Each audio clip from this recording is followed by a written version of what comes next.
then Okay, they'll go good. ahead and sign off. All right, well then I'll tell Allie we're gonna take a 5-minute intermission. Yeah, I think a quickie one like that is maybe a good idea. And also considering that Cindy needs to make changes and things that. Yeah, I do too. I Yeah, have both of okay. those. First one on and then, yeah. Yeah. Yeah. When do we get the link for this? Because people are asking me where they can watch. You know what? If you send out the flyer with my email address, okay? So Mel, if we can make sure that Cindy gets my email address, they can write to me and I will send them the link. Okay. That way I'm tracking who's going on. So it's one way to prevent or try to prevent Zoom bombers. So if Allie knows to admit them because they've already made a reservation, we're a little bit more protected from having somebody just jump on and hijack the production. Has that happened? You know what? It has not happened to us, but we have always been rather strict about people RSVPing, and I personally then send them the link. So, you know, I acknowledge that I received their RSVP and thank them and tell them that I will send them the link the day before or the night before so that they have it in their inbox the morning of. Otherwise, people lose it. So that's why I do it that way, because my first time out, we didn't. We sent it in advance and lots of people lost it. So at the last second, I was like scrambling to try to make sure people had the link to get in. So now we just keep a strict list of it. So if people want to watch, you can certainly share it with them. But the problem is that Allie won't have and Gaither won't have a list of those names and email addresses. And when he has that, he doesn't admit people that haven't RSVP'd. And that way we are protecting ourselves a little bit from people coming in and Zoom bombing. Now, I have known Polaris members who have done other projects where an RSVP was not needed and they got Zoom bombed, which was awful. I mean, they showed terrible pictures. They did terrible things in the middle of the presentations. So we were trying to find some way that we could at least somewhat protect ourselves. Okay, so I wasn't paying attention because I was looking at a piece of my notes. So just tell me if I want someone to come, what do I have to do? Just tell me really quickly. I have to send their name and an email Bill, address. I was fucking fascinating. I can't believe you weren't listening. I No, know. it's just this simple. Give them my Gmail address, Yes. now@gmail, and just have them write to me and say, I want to watch Bill's show or whatever. You Okay. know, I want to see the dining room, and Right. I will acknowledge it, and I'll Okay. put them on the list for the night of their choice. And it's Leslie, Leslien. No, As- Leslie Lynn, LESLIE. It's on the flyer, Bill. Yeah, I know, but I'm in LY. Florida, Mel. Email. I mean, it's doesn't matter L- who you are. Lynn. Correct. And then another N, the word now. So it reads Leslie Lynn Now, So there's 3 N's in a row. correct, All right. at Gmail. Okay. Thank you. And if So- they write to me, I will definitely acknowledge it and send them the link. No problem. Okay, All right. so here's something else. I just talked to Allie, who was going to be on tonight just to watch, just to get a little more familiar with it.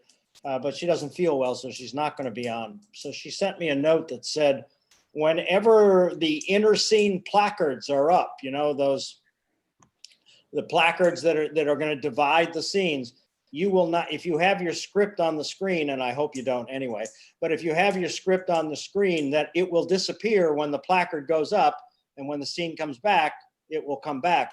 So if you're taking cue lines, you better know your cues anyway, between, you know, the segments of the scenes. Is that clear to you guys? Hey, James, how are you, bud? I'm good, man. How are you? Good. All right. Where is everybody?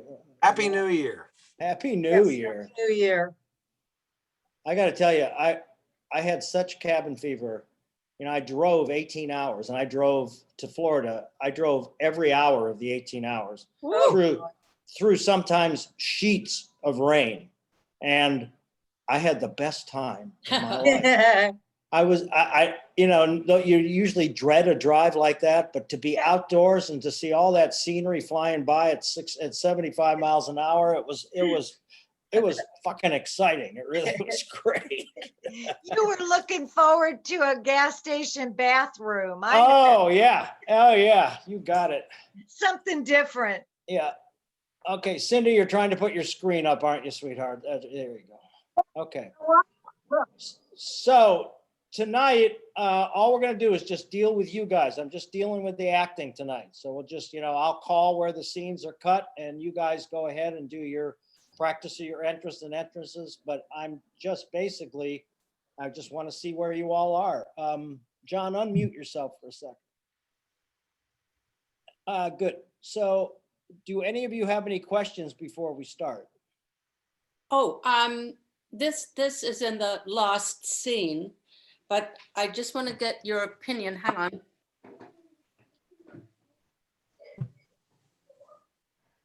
I don't know how you would feel about Bertha coming in with a tureen and just standing. Oh, for the celery soup? Yeah, Yes.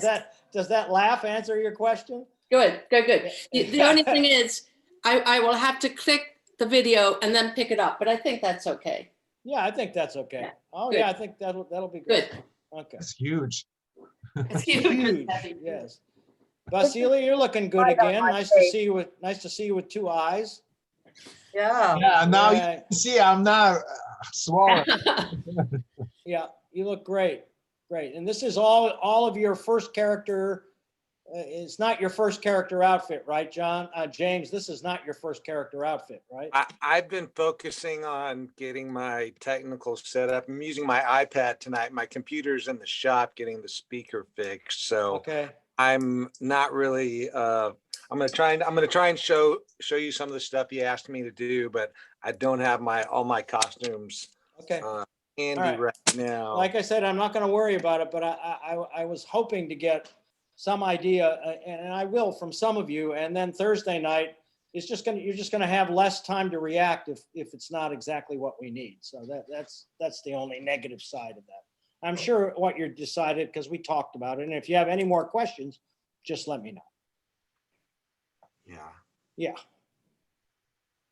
You seemed like you didn't understand what I was saying. No, I got you. Okay. I'm just thinking. No, I was going to say, I have all your notes from last time. Great.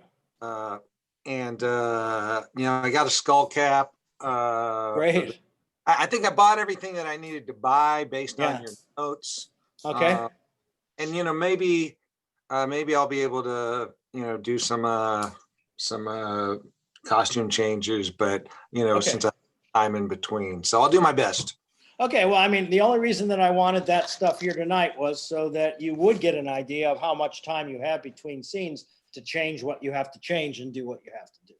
I'll give it my best shot. I know you will. I know, but in this first scene, you're wearing a coat and tie. Am I correct? Yes. Yes. Okay. Hey, one question. Do we have the tape from the last time we ran this? Because I did all my costumes and you said you liked some things and I'm trying to remember what I wore. So Vasily, that's a Vasily question. You Yeah. did send it out, James. I Okay. sent it to Send every- it out, yeah. I sent Okay, Okay, good. You terrific. didn't get it, send it again, but All right. Any other questions? Yeah, if we have any questions, I'll take some pictures of myself in costumes and send them to you. Okay, good. All right. I'm all connected on the internet down here. That's not a problem. Okay, any other questions? I'm Mo- just gonna come out and say Emily's not quite, but she will be Thursday. Who's Emily? Which one is that? Oh dear, oh dear, oh no, oh no. Sandy's Oh, with the trouble down at the club with Binky. Yeah, Yeah, all right. Okay. everybody else pretty much, but Emily's still a little bit shoddy. I'm Okay. just warning you, so. All right, no problem. All right, well then let's just start it. Let's just do a run and go through it and I'll take notes and I'm just focusing on you unless you got any more questions. Did you all get a chance to rehearse with each other in our hiatus? Yeah? Yeah. Most- Yeah, we tried, I guess. Okay. Yeah, good. kiss with everybody. Yeah, well, it's the like I said, it's the repetitions that are gonna make it work great. So you still got, let's see, today's Sunday. You still got a few days to do some more reps. So there you go. Okay, if there are no more questions, I'm gonna take my picture off and we're gonna start, okay? All right, here we go. And the dining room.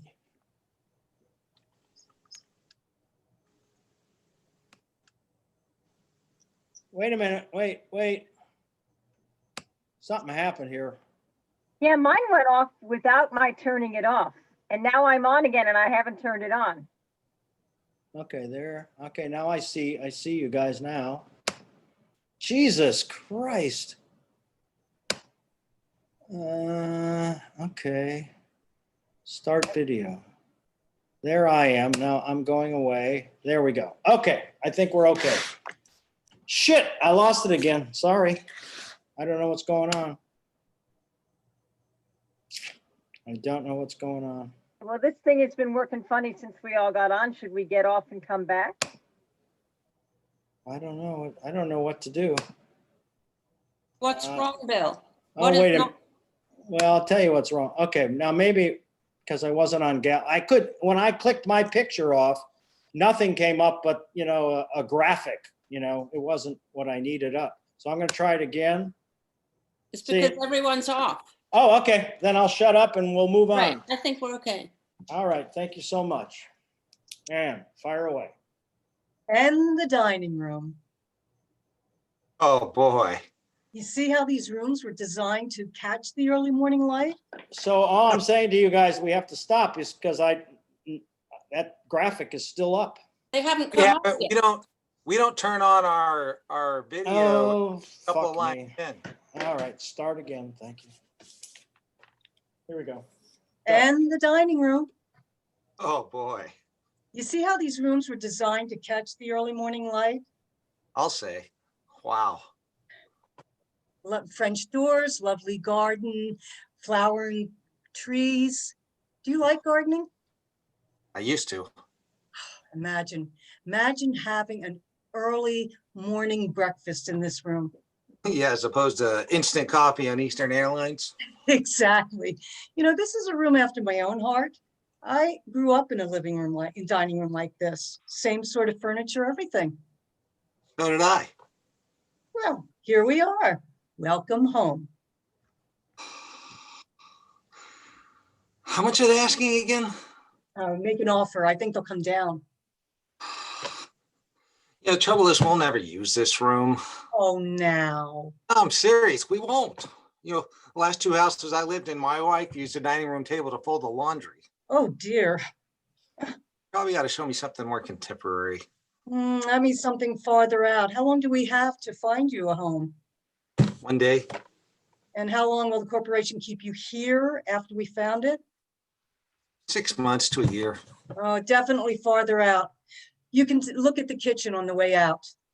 You shouldn't have shown me this first. Oh, I thought it was something to go by. Boiled everything else. Oh, no. We'll find you something if we have all day. But wasn't it a lovely room? Let's go, or I'll buy it. Placard in. And next scene. The dining room. Yes. Notice how it gravitates right to this room? I know it. You sure Mother doesn't want this stuff in Florida? Now, she hardly has room for the stuff she's got. She wants us to take turns without fighting. Well, we just have to draw lots then. Unless one of us wants something and one of us doesn't. We have to do it today. You think that's enough time to divide up a whole house? I've got to get back, Sal. We'll draw lots and then go through the rooms taking turns. Here, we'll use this spoon, okay? Take your pick. You get the spoon. You get your dining room. You mean you want to start here? Gotta start somewhere. You mean you want the dining room? Yeah. Well, what happened to the stuff you had? Oh, Jane took it. It was just part of the settlement. Where are you going to put it if you win? Well, that's my problem, Sal. I thought you said you had a tiny apartment. I'll find a place. But I mean, your children won't want it. Probably not. Then where are you gonna? Oh, come on, Sal. Just choose.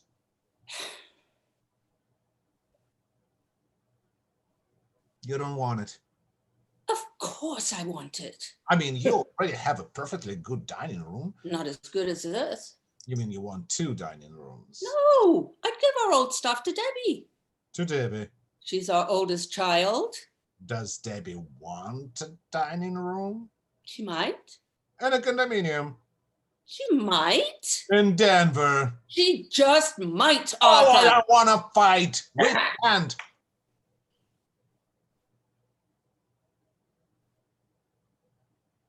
Are you planning on putting in storage? Oh, I might. Checked on that. Costs an arm and a leg. So does shipping to Denver. I know what's going to happen if you win. What? Mm-hmm. You'll end up selling it. Selling it. What will happen? Oh, it'll kick around for a while, but you'll end up calling a furniture dealer. I'm absolutely amazed you'd say that. I don't want to fight, Arthur. Neither do I. Oh, Maybe we should defer the dining room. yeah, maybe we should. Selling the dining room. Is that what you told my mom I'd do? I told her that you could have the piano if I can have the dining room. I'll be lucky if I keep this spoon. You can have the piano and the coffee table if I can have the dining room.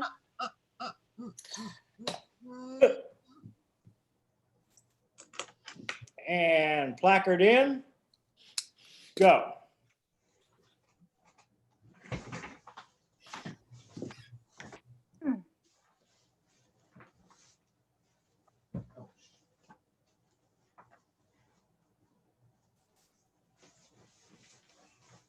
Who's up?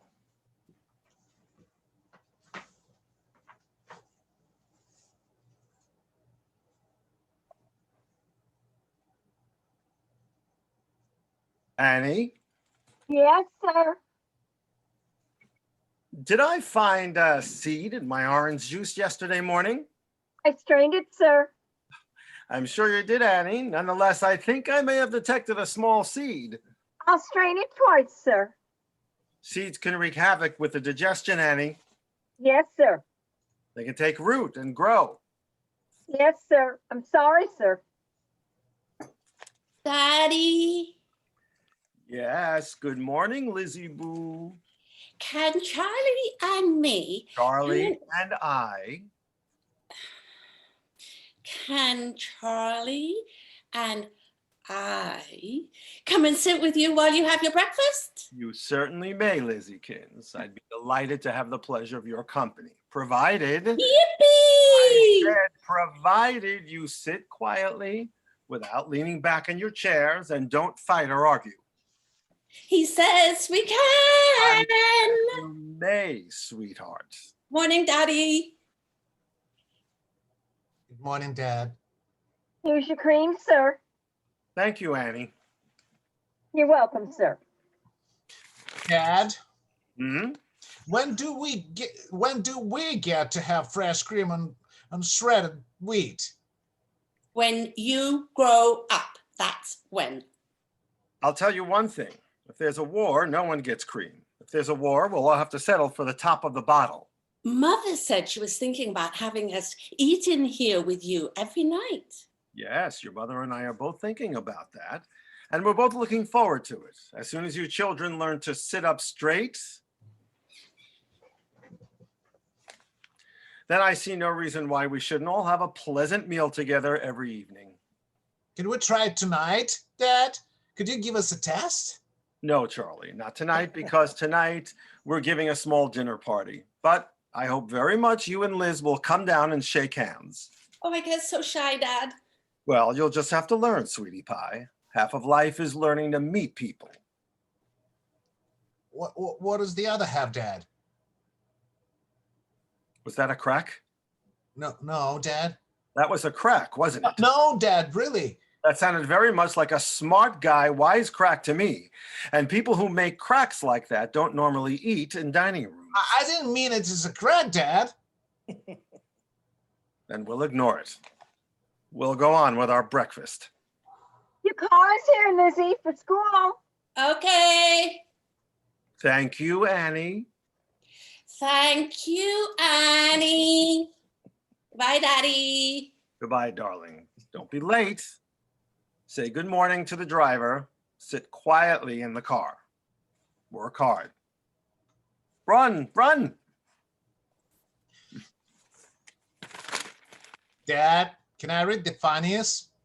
Certainly, certainly you may.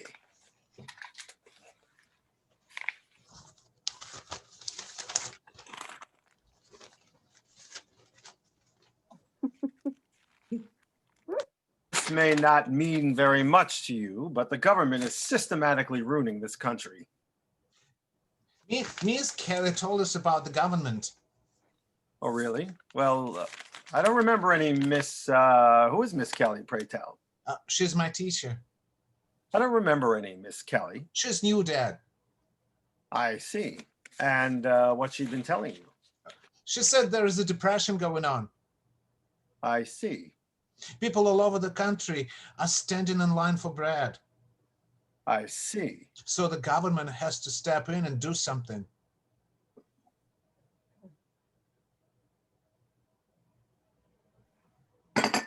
Annie, Yes, sir.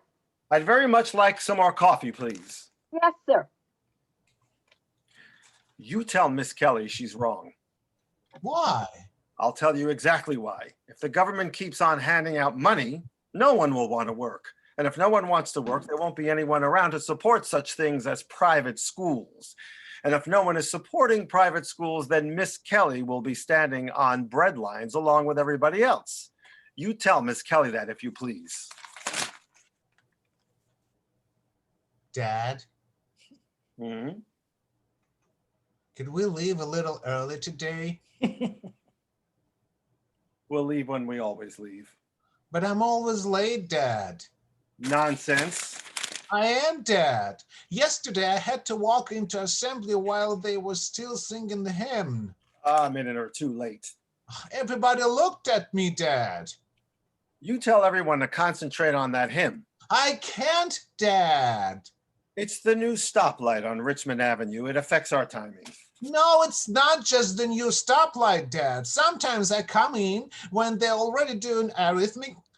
Miss Kelly says I should learn to be punctual. Miss Kelly again, eh? She said if everyone is late, no one would learn any mathematics. Now you listen to me, Charlie. Miss Kelly may be an excellent teacher.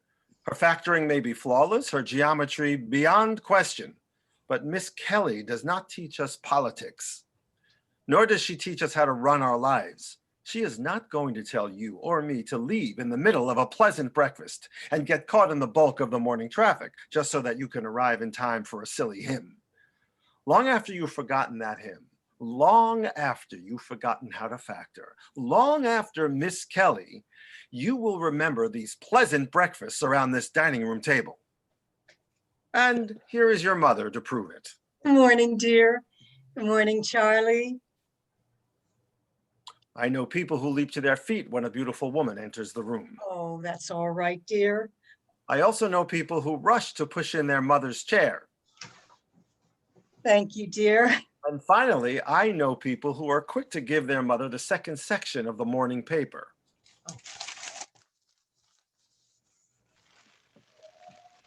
Thank you, dear. Now, Charlie, take a moment, if you would, just to look at your lovely mother bathed in the morning sunlight and reflected in the dining room table. Oh, Russell. Look at her, Charlie, and then ask yourself carefully, which is worth our ultimate attention, your mother or Miss Kelly?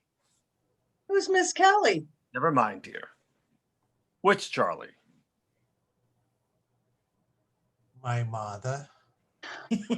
Good, Charlie. Fine. And now I think you and I should make a trip upstairs before we say goodbye and are on our way. Annie, tell Herbal I'll have poached eggs this morning, please. Yes, Mrs. And placard in,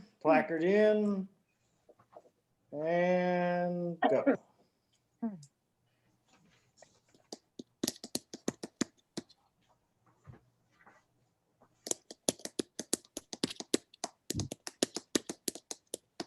Hey, Oh, I thought you'd left. we got my free. What is going on I have to get this term paper done. in here? Where else? You gonna type? Well, of course I'm going to type. In here, on that table. Why not?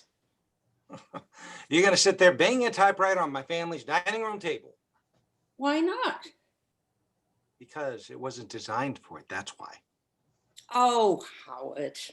It's a good thing I came home. Next thing you know, you'd be feeding the dog off our low stock china. No, it's got rubber mats under it. I checked. And if you want, I'll get something else.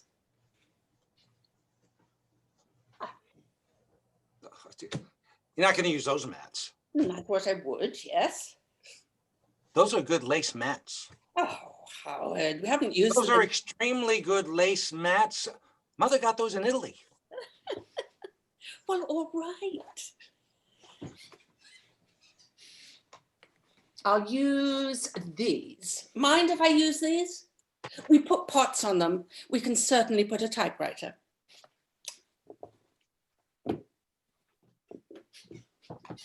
Now.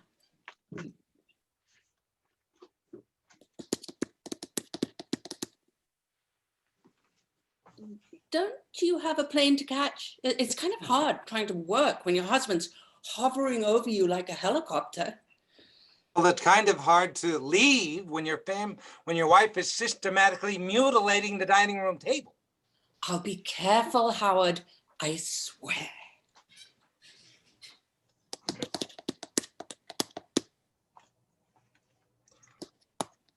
Couldn't you please work somewhere else?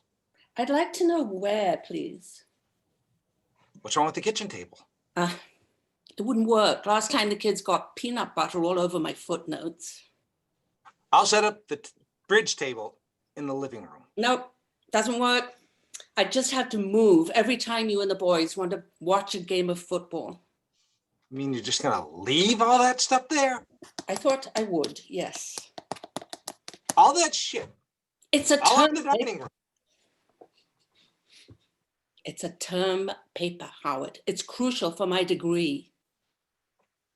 What if we wanted to give a dinner party? Since when have we ever given a dinner party? What if we wanted to have a few people over, for Christ's sakes? We'll eat in the kitchen. Ah, Everybody does these days. that doesn't make it right. Look, Howard. Just let me get this done. Let me get a good grade and a good degree and a good job so I can be out of here every day. Fine. What the hell? Then why don't I turn it into a tool room every evening? And placard.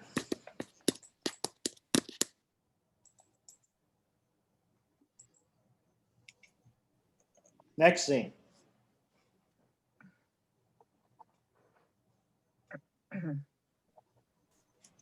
Why did you tell Mildred to wake me up, Mother?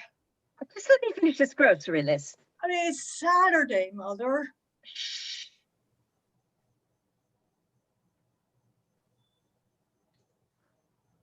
There. I know it's Saturday, darling, and I apologize, but something has come up and I need you to make a little decision. What decision? Start your breakfast, dear. No one can think on an empty stomach. Now, guess who telephoned this morning? Who? Your Aunt Martha. Oh, I love her. So do I, but the poor thing hasn't got enough to do, so she was on the telephone at the crack of dawn this morning. What you want? Well, now, here's the thing. She has an extra ticket for the theater this evening and she wants you to join her. Oh, sure. Now, wait till I'm finished, dear. I told her it was your decision, of course, but I thought that you had other plans. What other plans? Well, now think, darling, isn't there something rather special going on in your life this evening? Oh, Am I right? Or am I right? dancing school. Not dancing school, sweetheart. The first day of the junior assemblies, which are a big step beyond dancing school. Now, I told your Aunt Martha you telephone her back right away so that she can drum up someone else. I thought it was my decision. Well, it is, sweetheart, of course. Well, then I'd like to go see a play with Aunt Martha. Carolyn, aren't you being a bit hasty this morning? I mean, you don't even know what the play is. What is it then? Well, that happens to be some talky show called St. Joan. Oh, we read that at school. I'd like to go all the more. It's a road company, sweetheart. It doesn't even have Catherine Cornell. I'd still like to go. To some endless play with your maiden aunt. He's my favorite person. Oh, then go then if it's that important to you. All right, I'm going to call her right now. Carolyn! You realize, of course, that on the first day of the junior assemblies, everyone gets acquainted. Oh, really? Oh, yes, it starts the whole thing off on the right foot. Well, I didn't know that. Oh, yes, it's like the first day of school. Once you miss, you never catch up. Oh, gosh. Now, you see why we should never make hasty decisions? Maybe I won't go at all. What do you mean? Well, maybe I'll skip all the junior assemblies. Oh, Carolyn. I don't like dancing to school anyway. Oh, don't be silly. No, I don't. I never did. I'm bigger than half the boys. I never know what to say. I'm a terrible dancer. Last year, I spent half the time in the ladies' room. Oh, that's nonsense. It's true, Mother. I hate dancing in school. I don't know why I have to go. St. Joan wouldn't go in a million years. Yes, and look what happened to St. Joan. I don't care. I've made up my mind. Your Aunt Martha seems to have caused a bit of trouble this morning. Maybe. Your Aunt Martha seems to have opened up a whole can of worms. Well, I'm glad she did. All right. And then how do you propose to spend the rest of your Saturday evenings when there's no Aunt Martha and no St. Joan and all your friends are having the time of their lives in junior assemblies? I'll do something. Such as what? Sit here listening to that stupid hit parade, bothering the maids, and we're planning to have a party? I'll do something, Mother. Well, you're obviously not old enough to make an intelligent decision. I knew you wouldn't let me decide. All right, then, decide. I'd But like to before go you see- do, let me tell you a little story about your dear Aunt Martha, who made a decision of her own when she was about your age. She decided, and if you breathe a word of this, I will strangle you. She decided she was in love with her riding master, and so she threw it all up and ran away with him to Taos, New Mexico, where your father had to go track her down and drag her back, and by then it was too late because she was overstimulated. As ever since then, she's refused to join the workday world. Now, there you have it in a nutshell. So you think about it while I order these groceries and decide. I've decided, Mother. Good. I hope you've come to your senses. I've decided to talk to Aunt Martha. You have a dentist appointment, Carolyn. You have riding lessons and no, we'll skip the riding lessons. But Carolyn! And placard. And scene.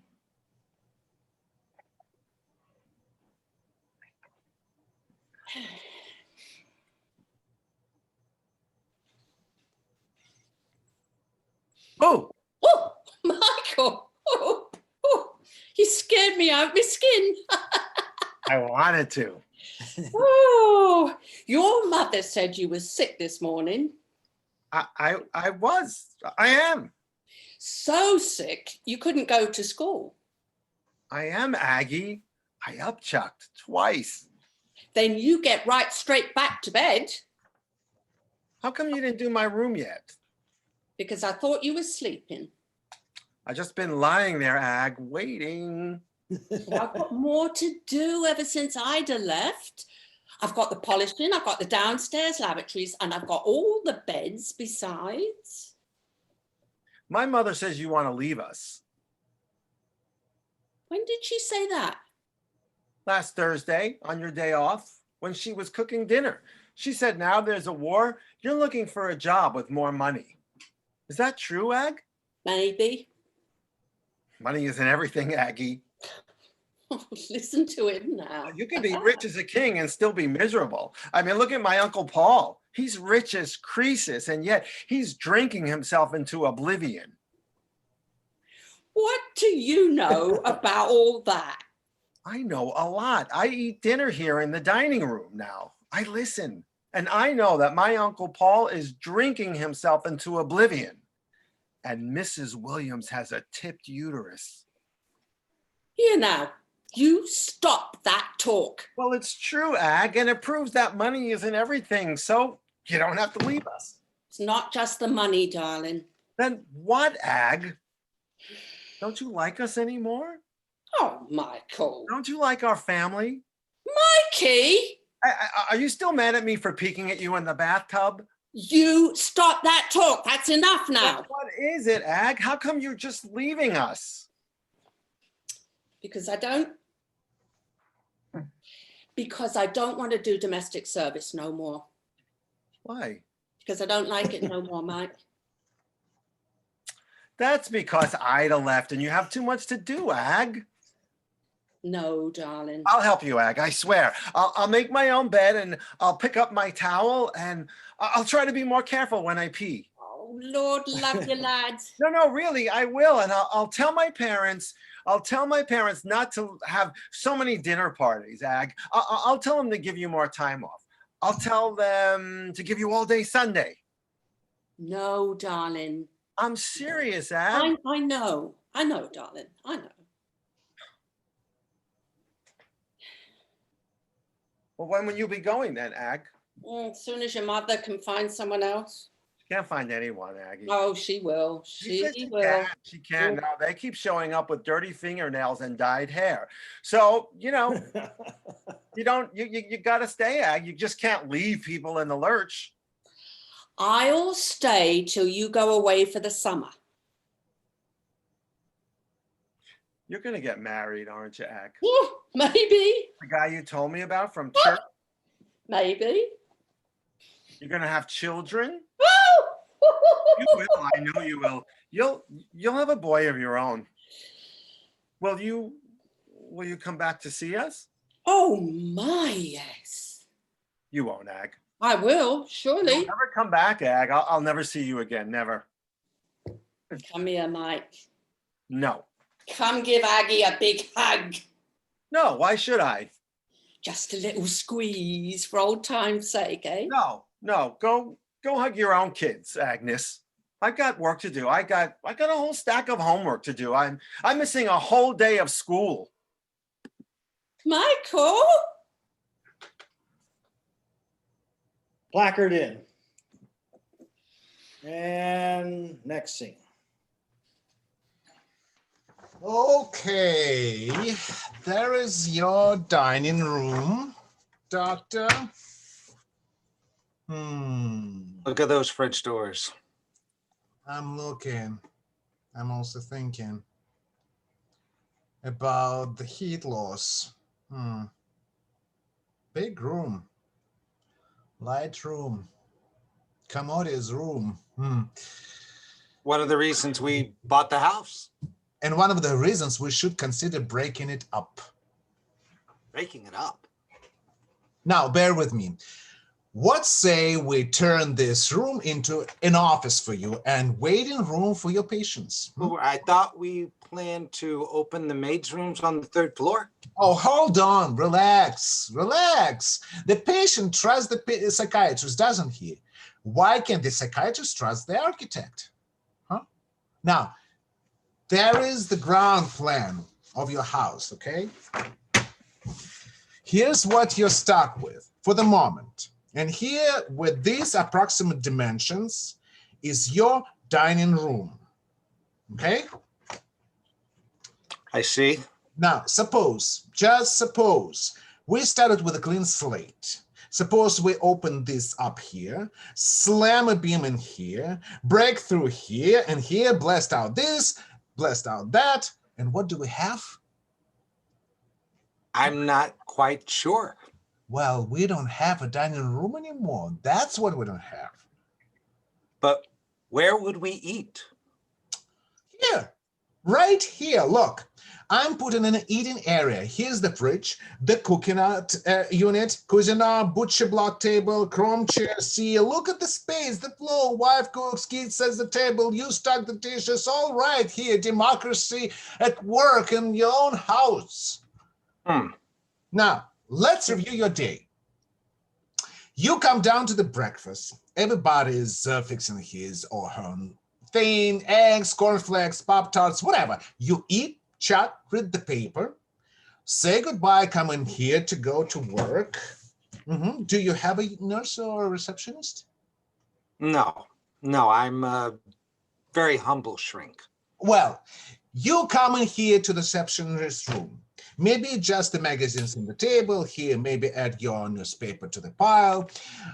Then you go through a soundproof door into your office. You turn on your stereo console here, maybe select a book from a wall unit here, and then settle behind your desk model here. You read, you listen to the music. Soon, Buzz, the patient, arrives.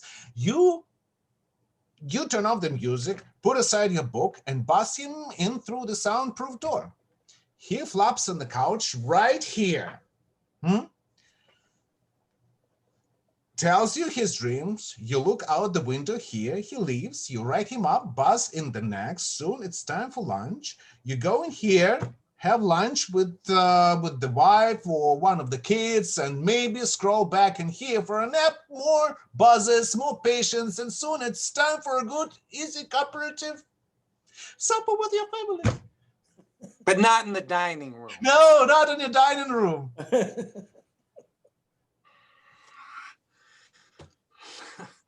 This room has such resonance. So does the church. That doesn't mean we have to live in it. Look, I know whereof I speak. I grew up in a room like this. Oh, yeah? Oh, sure. This home turf to me. Really? Oh, God, yes. My father sat in the chair just like that. And my mom here sat right here. And my sister here. And I sat right here. Oh, it all comes back to me. Would you like to tell me about it? It was a torture, that's all. Those endless meals waiting to begin, waiting to the dessert, waiting to be excused so they couldn't lean on you anymore. Was it that bad? Man, it was brutal. I remember one time I came to the table without washing my hands, and my father. Go on. Never mind. The point is, doctor, it's time to get rid of this room. Tell you frankly, I'm not interested in screwing around with any more maid's room. I can do that in my sleep. What I want is the chance to get in here so I can open up your whole ground floor. Now, what do you say? I have to think about it. Okay, fine. Take your time. Tell you what, I'll send you my bill for the work I've done so far. Good. And I'll send you mine. Placard in. And scene. All right, children, we're ready. I want cake. I want cake. Children! This is a dining room, not the monkey house at the zoo. All right, then, I'll have to ask Roberta in the kitchen to put away all the ice cream and cake. There, that's much better.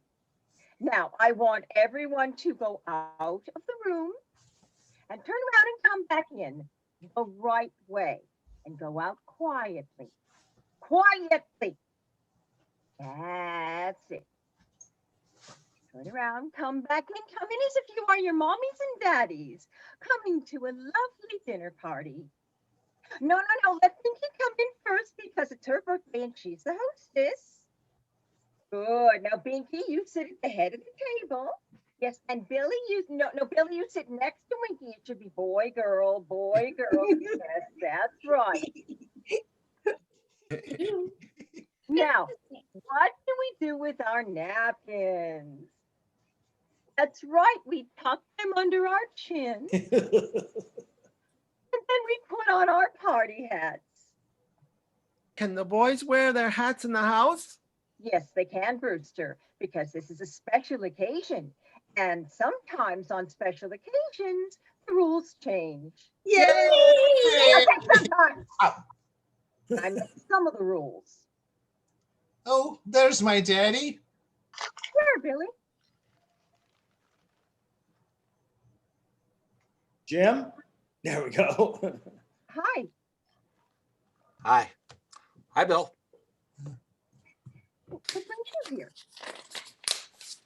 I came pick up Bill. I thought Judy was picking up. Judy told me to pick him up early. I can't get this line to work.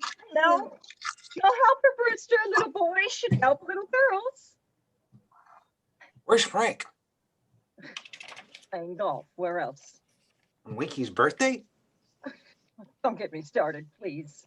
Can we have the ice cream now, please? In a minute, dear. Wait, then you'll have something to look forward to. Judy must have known. Judy must have known Frank would be playing golf. He knows everything. She knows about us at least. About us? How? He says she could tell by the way we were behaving. Behaving where? Grandma's dinner party. Oh, we hardly spoke to each other. That's how you could tell. 60. 960. 60. We Yay. want ice cream. We want Ice cream. Quiet! They want ice cream. She says, she wants to nip it in the bud.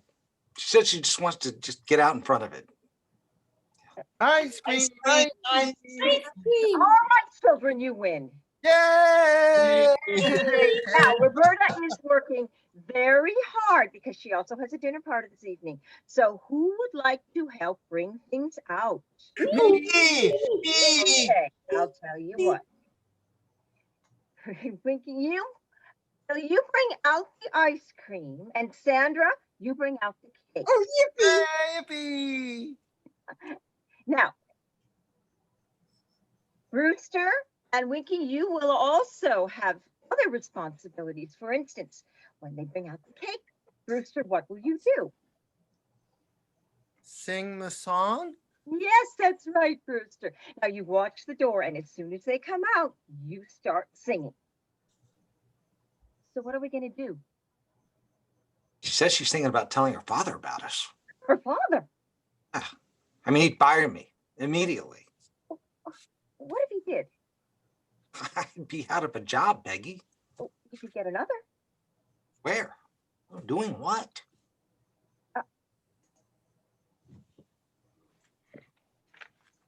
Happy birthday Birthday to to you. you. Happy Happy birthday to you. Happy Birthday, dear. Winky. Happy birthday to me.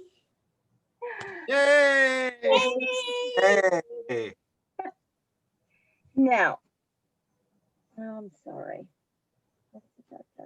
Next time I thought I had this one. But no, sweetheart, wait. Always wait. Before you blow out the candles, you must make a wish. And Mommy must make a wish. You see, Mommy is putting her wedding ring around one of these candles. Now, close your eyes and make a wish. I wish I could have. No. a- Don't tell. Never tell. If you tell, it won't come true. Okay. Now blow. Yay! Hey, yeah. All right, now Winky, cut the cake, please, and Billy, pass the ice cream. What'd you wish for? Won't tell. You think it'll come true? No. I mean, she'd just make it such a mess, for everybody. So would Frank. I mean, she'd make it impossible. I thought Frank didn't care. Yeah, he would if it were messy. Yay. Hey! Hey. We could leave town. Go where? Someplace I get a job. Yes? I have an uncle who lives in Syracuse. Syracuse. Yeah. Yeah. We could move there. Is it nice? Syracuse? Yeah, I think they have a lake. In Syracuse? Yeah, I mean, you could have Winky. I could have Billy in the summer. In Syracuse. At least we'd be free. Winky, wipe your mouth, please. Billy, What? would you come here, please? Do you have to go to the bathroom? No. Then stop doing that, please. Don't do what? You know what? Now go back and enjoy the party. Sorry. I grew up here. Yeah, I mean, who didn't? But just to pick up stakes. I know. I mean, this is where I live. Well, I mean, I guess we'll just have to be good little boys and girls then. Oh, Ted. You know, just behave ourselves. Oh, And I if, can't stand it. and if we end up sitting next to each other, No, we won't be sitting next to each other. Judy will see to that I mean, not for a while. for a long while. Everyone's finished, Mommy. Oh, thank you, sweetheart. And here's your ring from the cake. I forgot all about it. So time to go? Well, I planned a few games. You want me to stay? It would help. Then I'll stay. All right, children, into the living room now for some nice games. What games? Oh, all kinds of games. Blind man's buff. Pin the tail on the donkey. Hey! I'll get them started. Would you, while I go propitiate Roberta? I'll be the donkey. I'll be the ass. Stop or I'll scream. Come on, Mommy, we're waiting. I'm coming, dear. Yeah.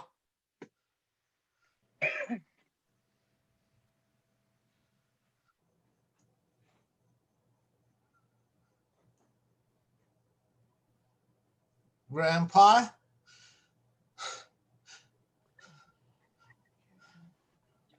Which one are you? I'm neat, Gramp. And what do you want? To have lunch with you, Gramp? And you're late. I went down to the club. Who said I'd be at the club? My parents? My parents said you always eat there. Well, lately I've been coming home. Yes, sir. Don't know half the people at the club anymore. Rather be here at my own table. Dora takes care of me. Don't you, Dora? Yes, sir. Well, you tracked me down anyway. That shows some enterprise. Bring him some lunch, Dora. Yes, sir. Thank you, Gramp. So you're Nick, eh? Yes, I am. You're the one who wants to go to Europe this summer. No, that's Mary. That's my cousin. You're the one who wants the automobile, says he can't go to college without an automobile. No, that's my brother, Tony, Gramp. What do you want then? I don't really want. Everyone who sits down with me wants something. Usually it's money. You want money? Yes, sir. For what? My education. Education, eh? That's a good thing. Or can be. Doesn't have to be. Can be a bad thing. And where do you want to be educated? St. Luke's School in Litchfield, Connecticut. Never heard of it. It's an excellent boarding school for boys. Is it Catholic? I don't think so, Graham. Sounds Catholic to me. I think it's high Episcopalian. Then it's expensive. My parents think it's a first-rate school, Graham. Ah, your parents think. They've decided all the boarding schools and decided that this is the best. They decided, eh? Yes, sir.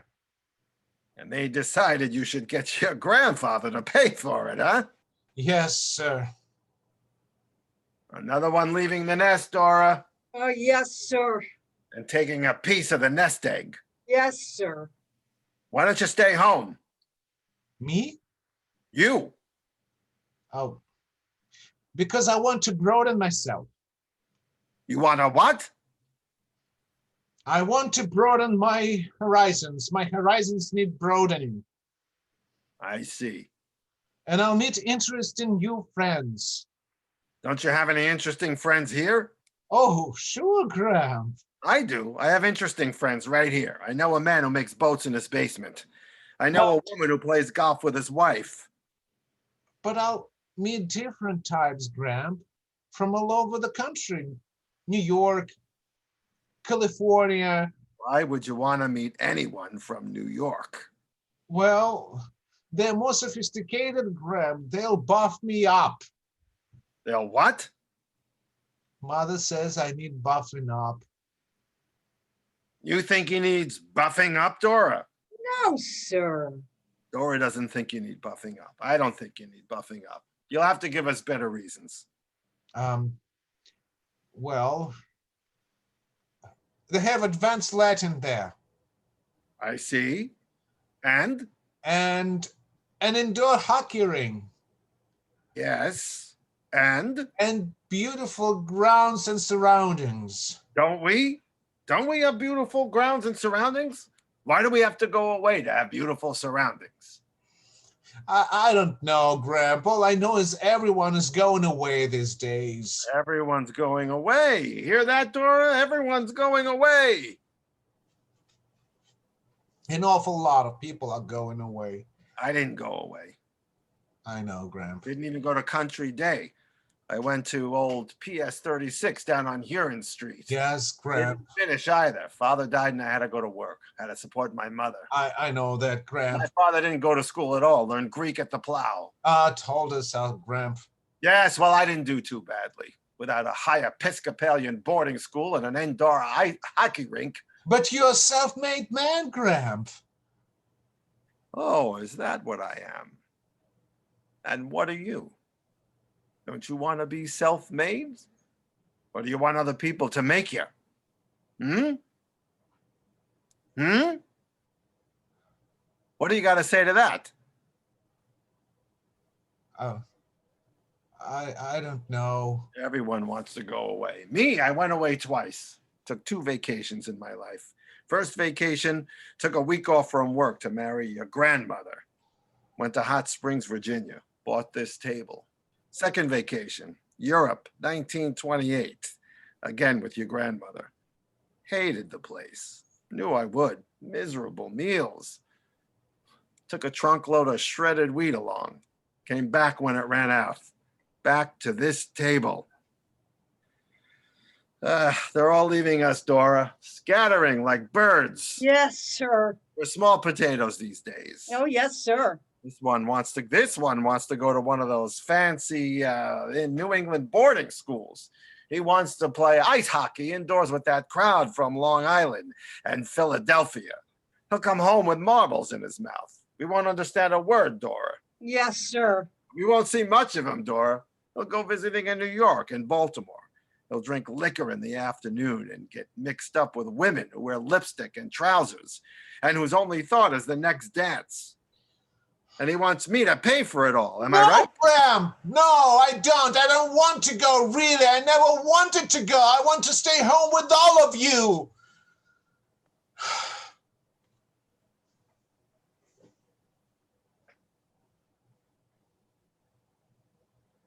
finish your greens. They're good for your lower intestine. No, you go. You gotta go. I'll send you to St. Hoosie's and Betsy to Miss Watsy's and young Andy to whatever it's called. And Mary can go to Europe this summer and Tony can have a car and it's all fine and dandy. Now go on, enjoy yourselves, all of you. Leave town, travel, see the world. It's bound to happen. And you know who's going to be sitting here when you get back? I'll tell you who'll be sitting right in this chair. Some Irish fella, some Jewish gentleman is going to be sitting right at this table saying the same thing to his grandson. And your grandson will be back at the plow. Come to think of it, that won't be such a bad thing either. Will it, Dora? No, sir. Well, go on, hurry. Bring him his checkbook before he falls asleep. Placard. And scene. What do you think? You're in trouble. Oh, dear, I knew it. Yeah, coming unglued. I know how it feels. I'm part of this seems. You think it's hopeless? Let's see. Oh, it shakes very badly. I had a few friends over the other night, and every time we tried to cut our chicken, our water glasses started to tinkle frantically. The chairs creaked and moaned. It was like having dinner at Pompeii. Checking the joints here. It's so sad the way everything falls apart and runs off. I used to tell my husband, my ex-husband, we have such lovely old things. We should oil them, we should wax them, we should keep them up. But of course, I couldn't do everything and he wouldn't do anything. And, well, here you are to give us the coup de grace. Hey, look at this. What? Under here, look. Oh, I don't dare. Come on, I mean it. I'll wait till I put on my glasses, okay? Where? I can't see. Under here, see. Look at this support. See how loose this is? Wait, I can't. Come on. All right. See, look at this support. I see it wiggles like mad. And over here, you see that? I'll have to put it in a whole new piece here. This is gone. Oh, I see. No, excuse me, please. Okay. This pedestal is loose. You probably need a new dowel. We'll have to ream it out and put in another. You think so? Oh, yeah. Your whole dining room needs to be rescrewed, reglued, and renewed. Oh, What's the matter? I've never been under the table before. Oh, yeah? I mean, it's just all wood underneath, isn't it? That's all it is. I mean, you'd think a dining room table would be something special, but it isn't. It's just a couple of big, wide boards. That's right. Oh, what's this? What's what? There's something burned into the wood. Where? Right here. Freeman's Furniture, Wilkes-Barre, Pennsylvania, 1898. Yeah, it's a manufacturer's mark. 1898? That's what it says. But that's not so old. I mean, not if that's when it was made. Oh, that's not old at all. It's not even an antique. It's just American. Well, I mean, there's a lot of these around. You know, they're really cranking them out at the end of the century. Aren't I dumb? For years, we've been thinking this was terribly valuable. Well, it is. You know, it's well made. You know, it's a functional copy, you know, based on the English. I'll be darned. You learn something every day. You know a lot about furniture, don't you? Yeah, I'm beginning to. Beginning to. Yeah, I bet your father was a cabinet maker or something. Yeah, my father was a banker, A banker? and I was a stockbroker before I got into this. I don't believe it. Yeah, I wanted to touch what I was working on, and see the results, and just be with it. So I took up carpentry. I'm amazed. I know some stockbrokers. Oh, is this the support that's bad? That's the one. What if you put a nail into it? Oh, not a nail, a screw. And another one here, or some household glue, cement? They have the epoxy glues now. All right. Oh, and how about if we cram a matchbook in here or something? Not a matchbook. A wedge? A wooden wedge. Good idea. See, I know how to do it too. Well, do you think you're going to take the table away, or can you fix it here? I can fix it here if you want. Well, it makes more sense. My husband used to ask for estimates for materials and labor. I'll write one up. Suppose I help with the labor.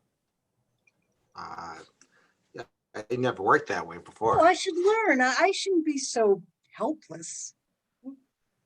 Okay, why not? I mean, it's not an antique. I mean, if I mess up, it's not going to be the end of the world, is it? Not at all. When could we start? Today. Now, if you want. Then we're a partnership, right? I think we should have a drink to celebrate. Okay. What should we have? Something fancy, like a martini? I gave those up at the stock market. How about a beer? Fine idea. Good solid beer, if I have one. And placard. Last scene, Act 1, music in. I've got the plate. You've got your hands full with that turkey, Mrs. Bristol. All right, we're ready, everybody. Come on in. I'll turn that off. Yeah. Okay.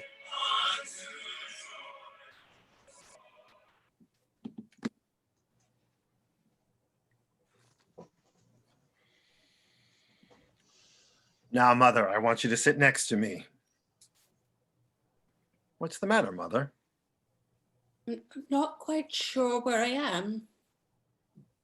You're here, Mother, in your own dining room. This is your table, and here are your chairs, and here's the china you got on your trip to England, and here's the silver-handled carving knife which Father used to use. Oh, yes. But who are these people? I'm not quite sure who these people are. Well, it's me, Mother, Stuart, your son.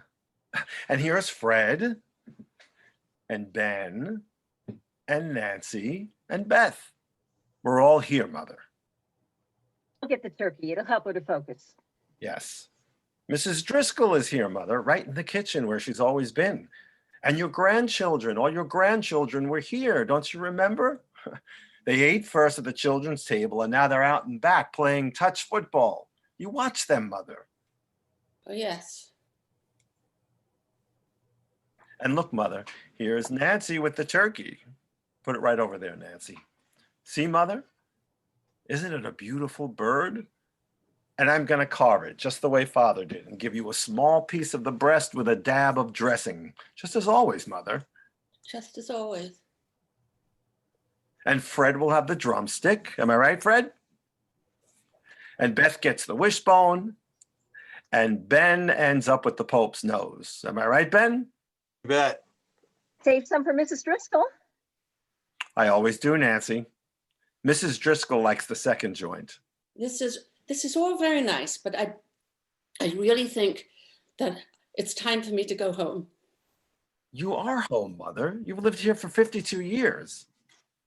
54. Forever. Then pass this plate down to Mother. Thank you very much, but I really do think it's time for me to go. Uh-oh. But Mother, Oh dear. Will someone drive me home, please? I live at 18 Summer Street with my mother and sisters. What shall I do? it's not there now, Mother. Don't you remember? We drove down. There's a big building there now. Thank you. Thank you very much. Thank you very much for asking me. Thank you so much for having me to your house.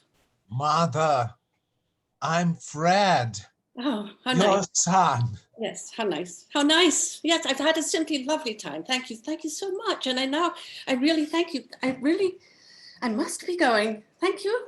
Thank you. Quickly, let's sing to her. Oh, She likes singing. We used to sing to her whenever she'd get upset. Friend Ben, quickly over here. But I can't find my gloves. Where would my gloves be? I can't leave without my gloves. What song? I can't remember any songs. Sure you can. Come on. Mm. Where's my hat? Where's my gloves? I need my hat. I need my gloves. As the blackbird in the spring, 'neath the willow tree. Sat and piped, I'd heard him sing. sing of Oralee. Oralee, Oralee, made of golden hair. Sunshine came along with thee, and swallows in the air. Oh, I love music. You know, everyone in my family could play a different musical instrument. She's coming around. Quickly, second verse. In thy blush the rose was born. Music when you spake. Through thine azure eye they mourn. Sparkling seem to break. Oralee, Oralee, made of golden hair. Sunshine came along with thee, and swallows in the air. Oh, that was absolutely wonderful. Mother, thank you. But now I really must go home. Will you call a carriage, please? You know, it's very late and my mother gets very nervous if I'm not home in time for tea. Thank you so much. Thank you. Look, Fred, Ben, we'll drive her down and show her everything. The new office complex where her house was, the entrance to the thruway, the new Howard Johnson's motel, everything. And she'll see there's nothing there at all. I'll bring the car around. I'll get her coat. Yeah, I'm coming too. We'll just have to go through the motions. Oh, that was scary. Know it. I suddenly feel so precarious. Well, it could happen to any of us. Yeah, but it's like we're all ghosts, or even her own sons. I mean, she walked right by them. Well, guess who passed right by us? Yes. You know what I'd like? What? A good stiff drink. Oh, I'm with you. Yeah, I bet Mrs. Driscoll would like one too. I bet she would. Let's go ask her. Mrs. Driscoll? Let's. All right. All right, we'll have a good stiff drink with Mrs. Driscoll and we'll dig into this turkey and we'll help her with the dishes and we'll try to figure out how to get to the rest of this goddamn day. And end placard, intermission. That's where intermission placard. So just relax a second, get your costumes ready, and then we'll do act two. Okay.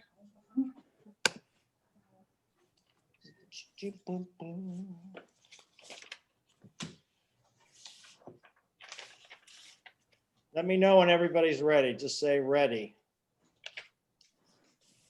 Ready. Okay, Need a minute. okay, that's all right. Just Ready. good. James ready. 3 down, 3 to go.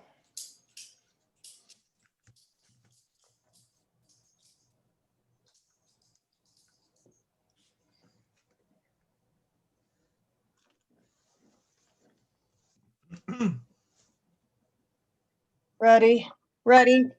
5, waiting for one more.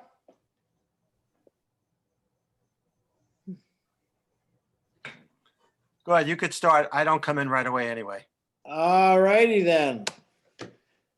Here we go, and go, Act 2.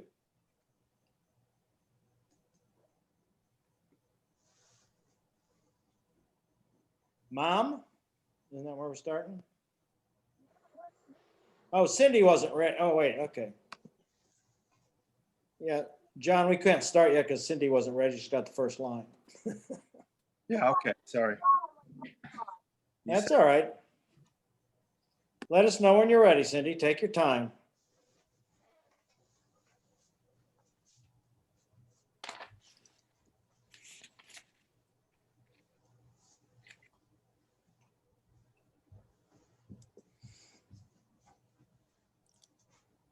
John, while we're stopped a second, Jim, you want to work on your framing a little bit of your framing of your head.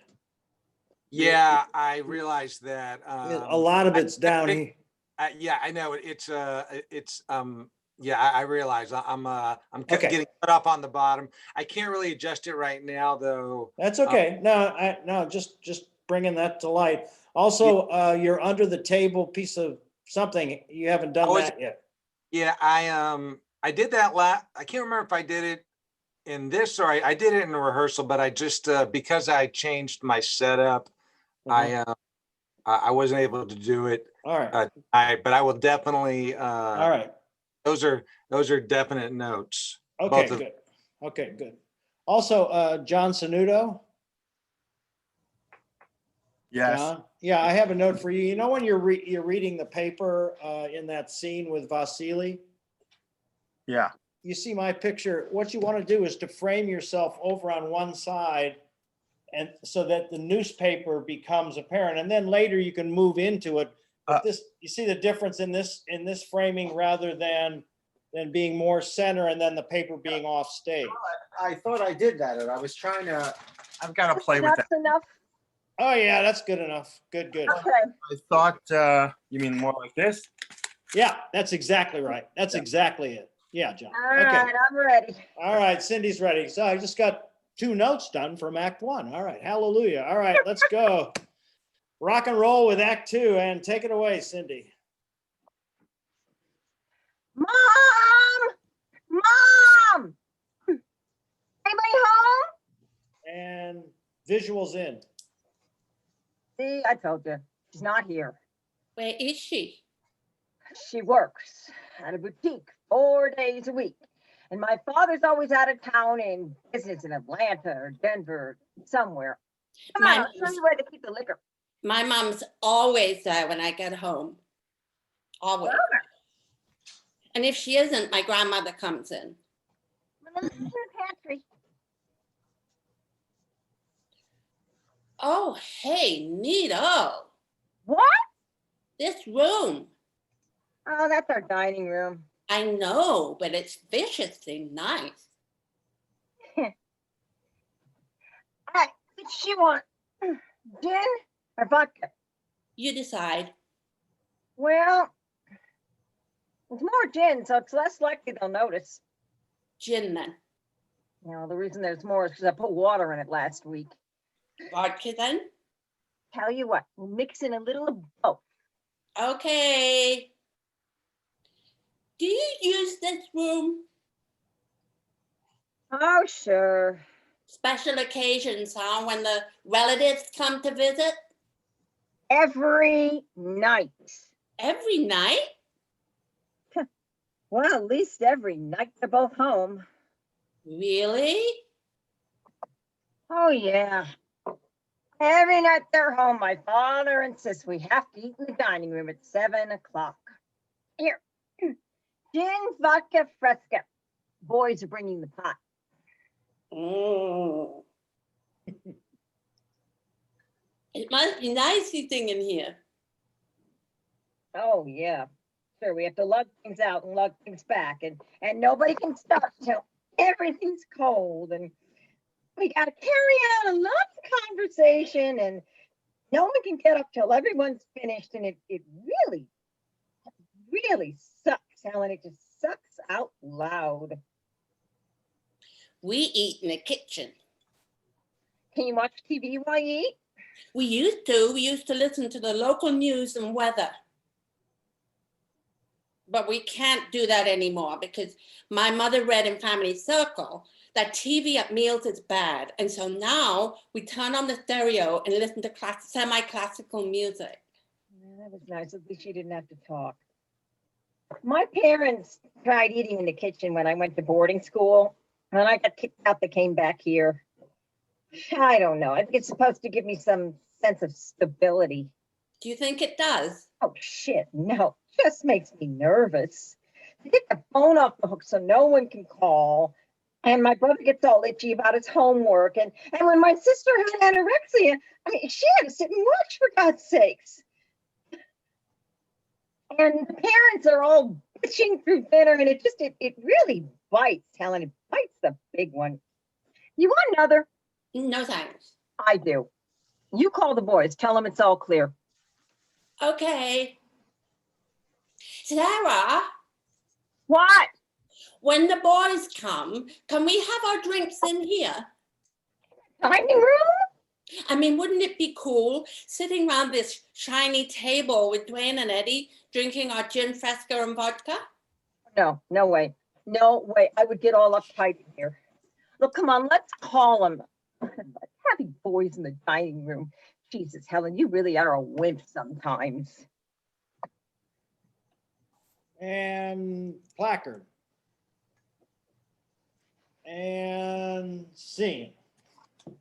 I'm in here, Gordon. I've made tea. Tea? Tea, Why tea? because I like it, because I love it. Oh, would you like a drink? No, thanks. Oh, it's okay. You have it. Don't worry about me. I'm all over that. They even keep it in the house and I never touch it. No, thanks, Kate. Then have tea. It's very good. It's gray Earl Grey. I ought to be getting back. Oh, Gordon, please have tea. All right. Thank you. Tea in the dining room. Where else? Should we huddle guiltily over the kitchen table? No. Then tea in the dining room. What would you like? Milk or lemon? Whatever. Gordon, please. Milk then, no sugar. Milk it is. Just sit down, for heaven's sakes. I thought I heard a sound. Really? And what sound did you hear? A long distance, a sound from a lawnmower or a broken down burglar alarm? I thought I heard a car. What? A car on this godforsaken street? Should we rush to the window, cheer, wave flags? Go easy, Kate. Well, I doubt you heard a car. It stopped. The sound? The car stopped. All right, Gordon, you heard a car stop, but it isn't Ed's car, is it? Because as we both know, Ed is in Amsterdam or Rotterdam, or who gives a damn until next Tuesday. Now sit down, please, and let's have tea. Now, when can we meet up again? I heard a car door slam. Really? That's because cars have doors, and when people get really frustrated, they feel like slamming them. I'm going. Oh, Oh, I see how it is. A quick tumble with the bored wife of your best friend. Someone's at the front door. No, Yes, someone with a key. Mom? now you've got to stay. Mom? Oh, God help us. Oh, Mom. Now you've got to have tea. Mom? We're in the dining room, darling. Darling, how did you get here? I took a cab from the bus station. Well, you look marvelous, taller than ever. Say hello to Uncle Gordon. Hey, Chris, welcome home. Hi. What's this? Is this what they teach you at Deerfield? Not to say hello, not to shake hands, not to call people by name? Uncle Gordon. Hi, Chris. So what brings you here, darling? I was expecting you Saturday. I got honors. Honors? Hmm? You get up 2 days early if you get an over 85 average. Then you should have telephoned. I wanted to surprise you. I ought to go. Oh, no, nonsense. Have some more tea. Chris, would you like some tea? Gordon stopped by because I was taking a nap, and Gordon stopped by and we thought we'd have tea. Have some tea or Coke. Have a Coke. Or shall I get you a beer for a big boy who gets honors? No thanks. I'd really better go. You don't want any more tea? Can't, sorry. All right, then. Goodbye. Goodbye. Goodbye, Chris. Bye.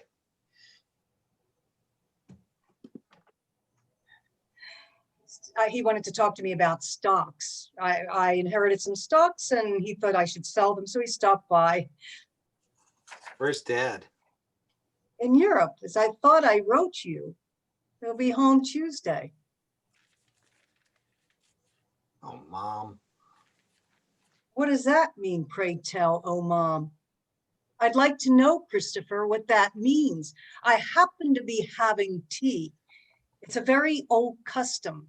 Your grandmother used to have tea at this very table with the same teacups. All sorts of people would stop by every day. I'd come home from school and there she'd be serving tea. It's a delightful old custom, darling. Where are you going? I asked you a question. You just don't walk away. Well, I asked you a question. Is this the way to treat your mother? Placard. And new scene. Would you mind setting up over here, Aunt Harriet? I want you to get in the late afternoon light. Oh, certainly, Tony. Now, I thought I'd use this Irish linen placemat with matching napkin that my husband, who was what, your great uncle, inherited from his sister. Now, they have to be washed and ironed by hand every time they're used. Slide changes. And then, of course, the silver, which was given to us as a wedding present by your great grandmother. You see? 3-pronged forks, pistol-handled knives, spoon with rat tail back, all Williamsburg pattern. Now, this should be polished at least every 2 weeks. New slide. And then this is Staffordshire, as is the butter plate, and all of this is bone. And the wine glasses are early Steuben, but the goblets and finger bowls are both Waterford. None of this goes in the dishwasher, of course. It's all far too delicate for detergents. Finger bowls? Slide change. Oh, yes. Do I come on before I start? Not yet. No. Oh, yes. Keep going. I'll call it for you. Okay. Oh, yes. Our side of the family always used finger bowls between the salad and dessert. Will you show me how they worked? Now you're in, Cindy, right Ah. here. Got it. Go. Certainly, dear. You see, the maid would take away salad plate like this, and then she would put down the finger bowls in front of us like this, and they would be filled approximately halfway with water, and they might have a small rose or a sliver of lemon in them. And we would our fingers into the bowls, wiggle them around gently, gently, and shake them out. And then we would put them on our napkins and then touch our lips. And then the maid would take it away, and in would come a nice ice cream or a chocolate mousse. Oh, thank Aunt Harriet. That was terrific.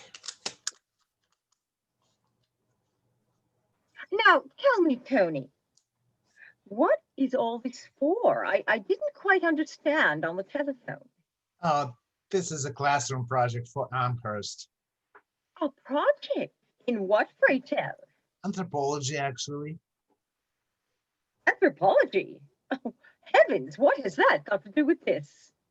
Well, you see, we're studying the eating habits of various vanishing cultures. For example, someone is talking about the Kikuus of northern Kenya, and my roommate is doing the Cree Indians of Saskatchewan. And my professor suggested I do a slideshow on us, Us? the wasps of northern eastern United States. I see. You can learn a lot about a culture from how it eats. Such as what? Well, consider the finger bowls, for example. There you have an almost neurotic obsession with cleanliness, reflecting the guilt which comes with the last stage of capitalism. Or notice the unnecessary accumulation of glass and china and the compulsion to display it, or the subtle hint of aggression in those pistol-handled knives. I think I'm going to ask you to leave now, Tony. Aunt Harriet? I was going to invite you to stay for a cocktail, but now I won't. Oh, please, Aunt Harriet. Out! Right now!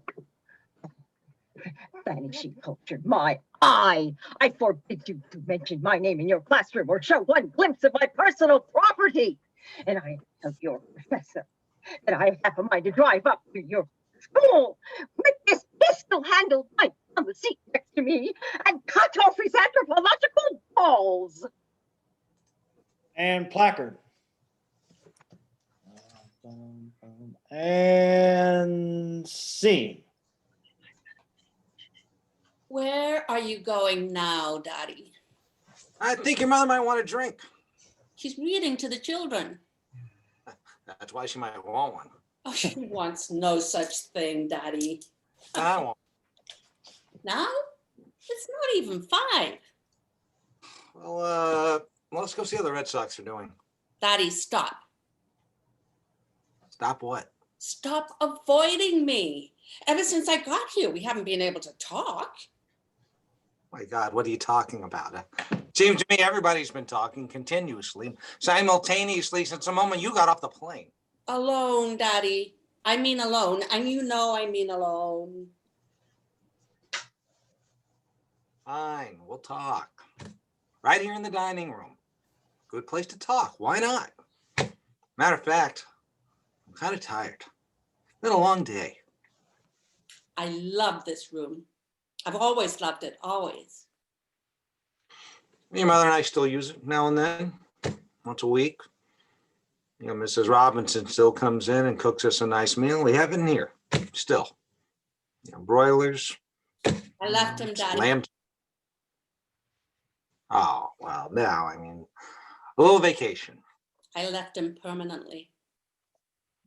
Oh, now, permanently is a very long word. I can't live with him. I don't get along with him at all. And you think that now? Could we stay here, Dad? Here, For a few months, with 3 small children. while I work out my life? What time is it? A little after 5. I think the sun is over the yardarm, don't you? You know, Can we, it is, and it should be. can we I stay think here? it's Can we almost stay here, Dad? permissible. Make Did us a you say- drink, Maggie. Do you want a drink? Did you just Make us a say drink. that? You know, I didn't hear you say that. I will mix you a drink, Dad, and myself. I'd like scotch, sweetheart. Make it reasonably strong. You'll find that silver measuring gizmo in that tray, that drawer by the trays. And I like to use that big glass with the pheasant on it. I'll have 2 shots and a splash of water, and not too much ice. Okay, Dad. You know, I saw Mimi Mott the other day. You hear me? I can hear you, Dad. There she was with her 3rd husband. Her 3rd, who's deaf as a post and extremely disagreeable. There she was. I saw her. I took her aside. Can you hear me? I'm listening, Dad. Mm-hmm. I took her aside and I said, Mimi, if you'd made half as much effort with your first person as you did with the last 2, don't you think you'd still be with him? I asked her that point blank. And you know what she said? She said, maybe. That's exactly what she said. Maybe. She'd made the effort. That's your generation, Dad. Oh, that's every generation. Not mine. Every generation has to make an effort. I won't go back to him, Dad. I want to be here. I wanted the drink with the pheasant on it. I think the kids used it. Oh, So, can we stay here, Dad? I use your room now. Your mother kicked me out because I snore. And we use the boys' room to watch television. I'll use the guest room. What about the kids? They can sleep on the 3rd floor in the maids' rooms. Well, we close those off because of gas bills. I don't care, Daddy. We'll work it out, please. Just give it another try first. No, Give it another try. he's got someone else, Dad. She's living there right now. She's moved in. We'll fly back and kick her out. Oh, Dad. I mean it. I mean, you may not know this. That's what your mother did. I was romantically involved with Mrs. Shoemaker. We had a little trip planned. Your mother got wind of it. She came right down on the next train and told Betty Shoemaker to get out of there. And that's all there was to it. So why don't you do that? Why don't you tell this other woman to peddle her papers elsewhere? You know, your mother and I sit with the children while you do. I've got someone too, Dad. Oh, I mean, you know, a little fling.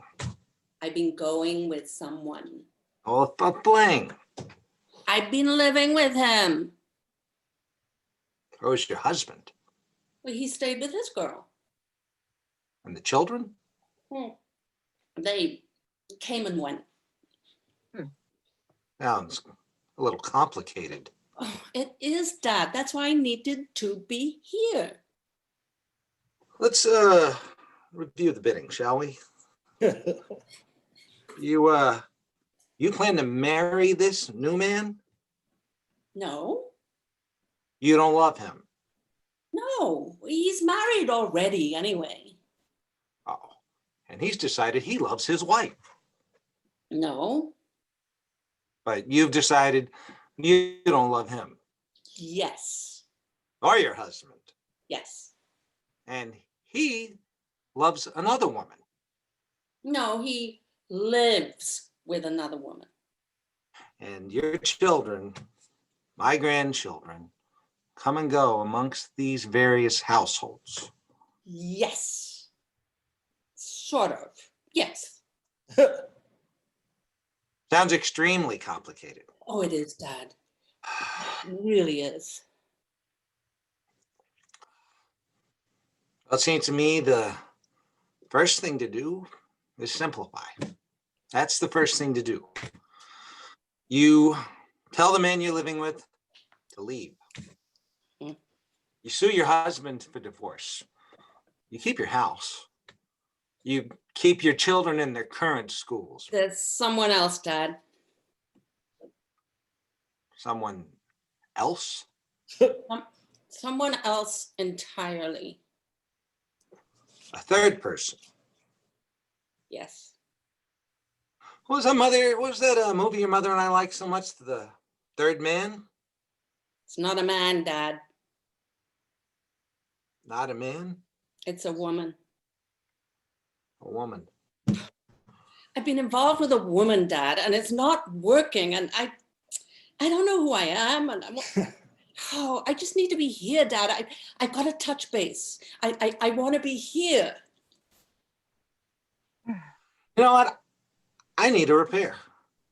Would you like a repair? I'll take your glass. I'll get us both repairs.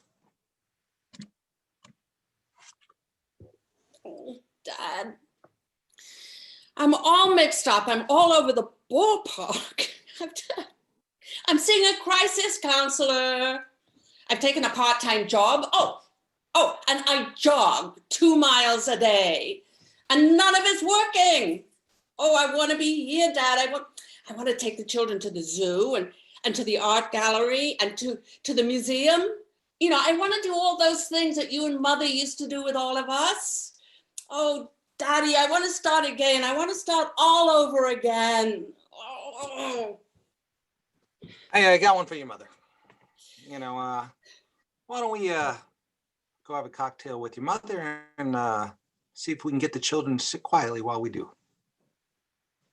You don't want us here, do you, Dad? Oh, of course, darling. I mean, a week, 10 days. You're most welcome. I can't go back, Dad. Neither can I, sweetheart. Neither can I. Placard.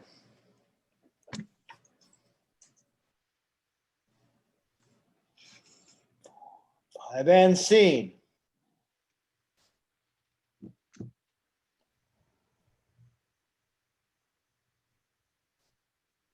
What's the trouble, Mother? Oh, I don't know. I just don't know if we can eat or not. Your father and I were having a lovely discussion in the dining room, and then that stupid telephone rang, and now he's all holed up in the bedroom, chatting away. Who's he talking to? Oh, I don't know. I think it's someone from the club. Are we eating or not? I don't know. I just don't know. We're not ready yet, Bertha. We'll call you when we're ready. Well, couldn't we start with the soup? Oh, I just don't know. Let's wait 5 more minutes, Bertha. Yes, Mrs. Oh, honestly, that telephone. Oh, it should be outlawed. It should be barred. It should be outlawed between 6 and 8 in the evening. I've got to go. Go where? Out. Oh, we can't even sit down and have some of Bertha's nice celery soup. I can't even finish my cocktail. Something very bad has happened. Oh, Bertha, would you mind keeping the soup in a saucepan on a low flame? We'll call you when we're ready. Yes, Mrs. Now, what's happened? Henry was insulted down at the club. Insulted? Uncle Henry? Binky Bias made a remark to him in the steam bath. What did he say, Dad? Yeah, what did he say? I believe I was speaking to your mother. Binky made a remark, and apparently a number of the newer members laughed. Poor Henry was so upset he had to put on his clothes and leave. He called me from Mother's. Oh, no. I telephoned the club. I spoke to several people who had been in the steam bath. They confirmed the incident. I asked to speak to Binky Bias. He refused to come to the phone, and so I've got to do something about it. Oh, dear. Well, won't you tell us what he said to Uncle Henry, Dad? I will not. I will not dignify the remark by repeating it. Oh, come on, Dad. We're not babies. He said, Claire, I want you to leave the room. Why? I'm older. Oh, yeah, she should know. Everybody should know. I mean, these are different times. We're not quite ready yet, Bertha. Yes, Mrs. Now go on, Standish. Be frank. This is a family. Mrs. Byers made an unfortunate remark having to do with your Uncle Harry's private life. What private life? I think you're going to have to be more specific here. Mrs. Byers, who had obviously been drinking since early afternoon, approached your Uncle Henry and the steam bath and alluded in the very specific terms to his personal relationships. What personal relationship? His associations in the outside world. I don't get it. Darling, Mr. Byers must have made some unfortunate comments about your uncle's bachelor attachments. You mean Uncle Harry is a fruit? I won't have that word in this house. He got it from school, dear. I don't care if you got it from God. I will not have it in the house. The point is my own brother was wounded in his club. What can you do, dear? Go down there To your mother's? to the club. I'll demand a public apology from Binky in front of the entire grill. What if he won't even come to the telephone? I'll have to fight him. Oh, Standish. I have to. Daddy. I can't let the remarks stand. Can I come with you, Dad? You may not. I want you home with your mother. Oh, Standish, for heaven's sake. No arguments, please. Mickey Byers is half your age and twice your size. It makes no difference. I think he was on the boxing team at Dartmouth. No difference whatsoever. What about your bad shoulder? What about your hernia? I'm sorry. I imagine I shall be seriously hurt, but I can't stand idly by. Please don't go. Please. The lamb will be overdone, Mrs. Beautiful lamb, Standish. Now listen to me, all of you, and you too, Bertha. Yes, sir. There is nothing I'd rather do in this world than sit down at this table with all of you and have some of Bertha's fine celery soup, followed by a leg of lamb with mint sauce and roast potatoes. Am I right about the sauce and the sauce potatoes, baby, Bertha? Yes, sir. There is nothing I'd rather do than that, but I have to forego it. My own brother has been publicly insulted at his club, and that means our family has been insulted. And when the family has been insulted, that means this table, these chairs, this room, and all of us in it, including you, Bertha, are being treated with scorn. And so if I stayed here, if I sat down with all of you now, I wouldn't be able to converse. I wouldn't be able to laugh. I wouldn't be able to correct your grammar, David. I wouldn't be able to enjoy your fine meal, Bertha. I wouldn't be able to kiss my handsome wife goodbye. Goodbye, dear. Goodbye, darling. Goodbye, Winkins. Oh, goodbye, Daddy. Goodbye, David. So long, Dad. Good luck. Goodbye, Bertha. Goodbye, sir. God bless you. Thank you very much indeed. Oh, of course we can't eat now. But Bertha, have something yourself and let the other people raid the icebox later. Yes, Mrs. And the kids can have lamb hash on Saturday. Yes, Mrs. David, you and I will drive down to the club and we will wait for the outcome in the visitors' lounge. Okay, Mother. So get a book. Get a good book. Get Ivanhoe. We could be there quite a while. Okay. And Claire, I want you to stay here and hold the fort. Yes, Mother. You go get on the phone to Dr. Russell. I don't care if he's having dinner or in the operating room. You tell him to go down to the club and give your father first aid. All right, Mother. And then study your French. All right, Mother. Mother, Oh, what, for heaven's sake? is it true about Uncle Henry? Oh, well, it may be true, dear, but you don't say it to your father. You don't say it to Uncle Henry. You don't say it in the 10-mile radius of your father. Placard. Oh, goodbye. Oh, let's say goodbye. And scene. Hold on, this is a fast change for me.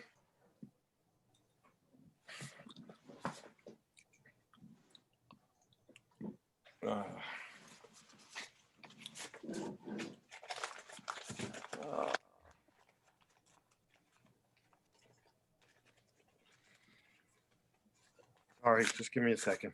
Yep.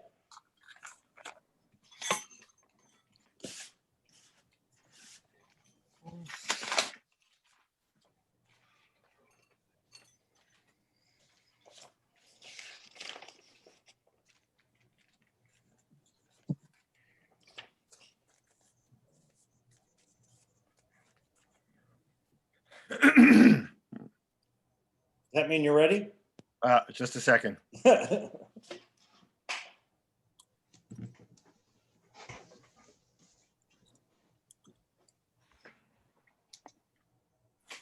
right. And go.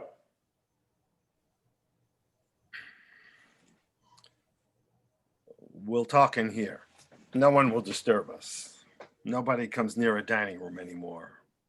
The thought of sitting down with a number of intelligent, attractive people to enjoy good food, well cooked and properly served, that apparently doesn't occur to people anymore.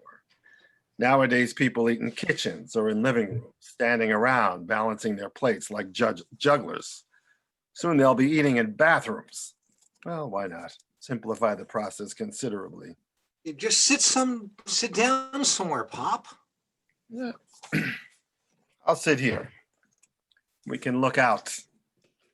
There's a purple finch who comes to the feeder every evening, brings his young. Now, I want to go over my funeral with you. Oh, Pop. I want to do it. There are only a few more apples left in the barrel for me. You've been saying that for years, Pop. Well, this time it's true.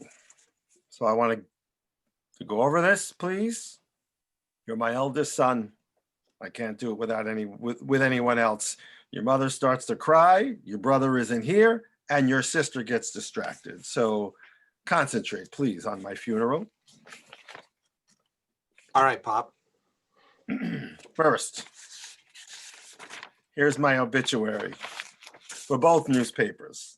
I dictated it to Miss Kovac over at the office, and I've read it over twice, and it's what I want. It's thorough without being self-congratulatory. I mention my business career, my civic commitments, and of course, my family. I even touch on my recreational life. I give my lowest score in golf and the weight of the sailfish I caught off the Keys. The papers will want to cut both items, but don't you let them. Okay, Pop. I also want them to print this picture. It was taken when I was elected to chair the Symphony Drive. I think it'll do. I don't look too young to die, nor so old it won't make any difference. All right, Pop. Now, I want the funeral service announced at the end of the obituary and to occur 3 days later. That will give people time to postpone their trips and adjust their appointments. And I want it at 3:30 in the afternoon. This gives people time to digest their lunch and doesn't obligate us to feed them dinner. Notice I underline the word church. Mr. Fairweather might try to squeeze the service into the chapel, but don't let him. I've lived in this city all my life and know a great many people, and I want everyone to have a seat and feel comfortable. If you see people milling around the door, go right up to them and find them a place, even if you have to use folding chairs. Okay, Are we Pop. clear on that? Yes. Yes, Pop. Okay, I've listed the following works to be played by Mrs. Manchester at the organ. This Bach, this Handel, this Schubert. All lively, you'll notice. Nothing gloomy, nothing grim. I want the service to start promptly with a good rousing hymn. Onward, Christian soldiers. And then Fairweather may make some brief, underlined brief remarks about my life and works. You plan to get up and speak, by the way? Me? You. Do you plan to say anything? Well, I hadn't thought, Pop. Don't, if you don't want to. There's nothing more uncomfortable than a reluctant or unwilling speaker. On the other hand, if you, as my eldest son, were to get on your feet and say a few words of farewell. Of course I will, Pop. Good. Then I'll write you in. Brief remarks by my son, Richard. Any idea what you might say? No, Any Pop. idea? All right. Well, you won't make it sentimental, will you? Brad Hoffmeister's son got up the other day and made some very sentimental remarks about Brad. I didn't like it. And I don't think Brad would have liked it. I won't be sentimental, Pop. Good. On the other hand, you won't make any wisecracks, will you? Oh, Pop. You have that tendency, Dick, at Marcy's wedding and your brother's birthday. You got up and made some very flip remarks about all of us. Sorry, Pop. Smart guy stuff. Too smart, in my opinion. If you plan to get into that sort of thing, perhaps you better not say anything at all. I won't make any smart remarks, Pop. I promise. Thank you.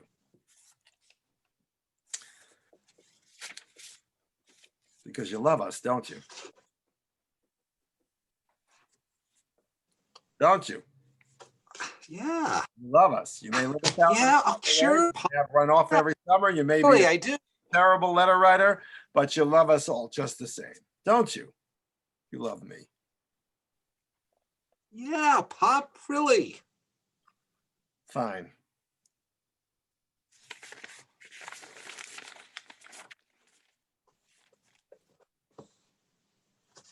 Okay. Now, at the graveside, just the family. I want to be buried beside my brothers and below my mother and father. Leave room for your mother to lie beside me. If she marries again, still leave room. She'll come back at the end. All right, Pop. Invite people back here after the burial. Stay close to your mother. She gets nervous at any kind of gathering and makes bad decisions. For example, don't let her serve any of the good Beefeater's gin if people simply want to mix it with tonic water. And when they're gone, sit with her. Stay in the house.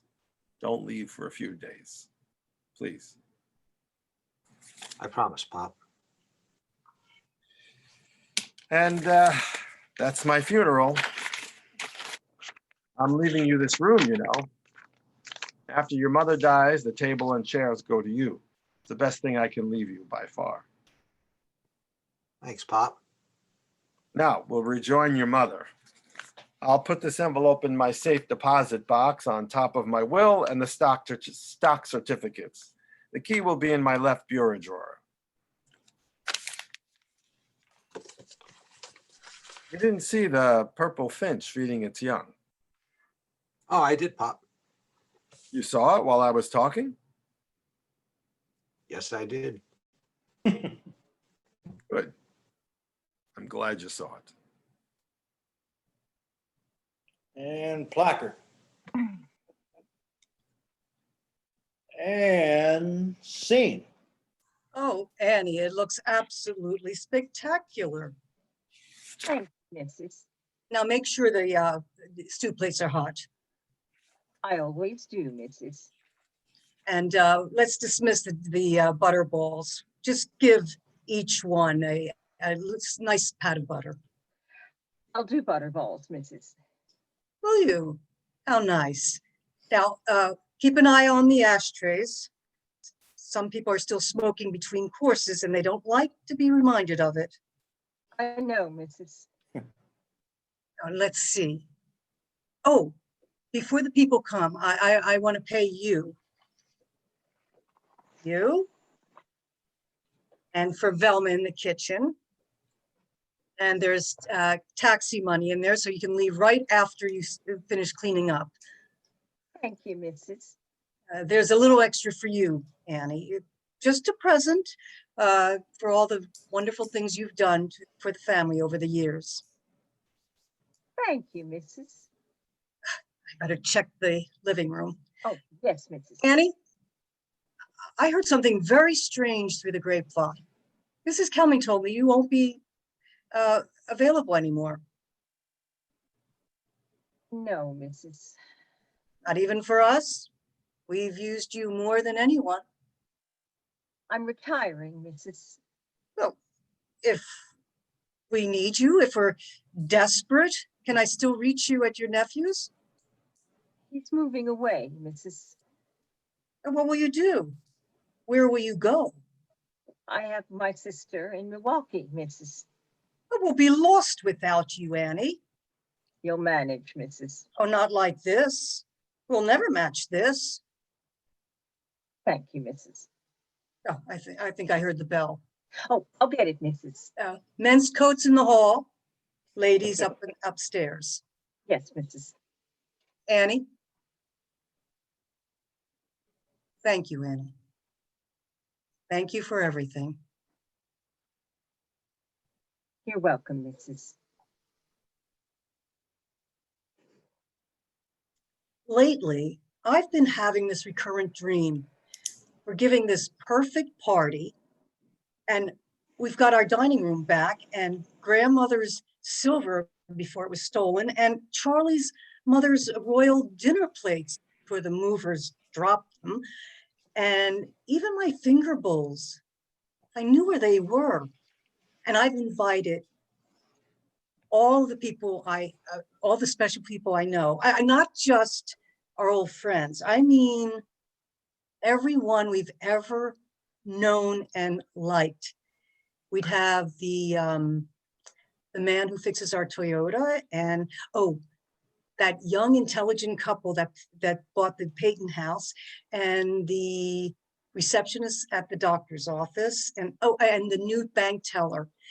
And we invite our children, of course, and they'd come back from wherever they are, and we'd have 2 cocktails and hot hors d'oeuvres and a first-rate cook in the kitchen and 2 maids to serve. And everyone would have a fabulous time. My husband laughs when I tell him this dream. Do you realize, he says, what a party like that would cost? Do you realize what we'd have to pay for a party like that these days? Well, I know all that. But sometimes I think it might almost be worth it. And now everybody comes on.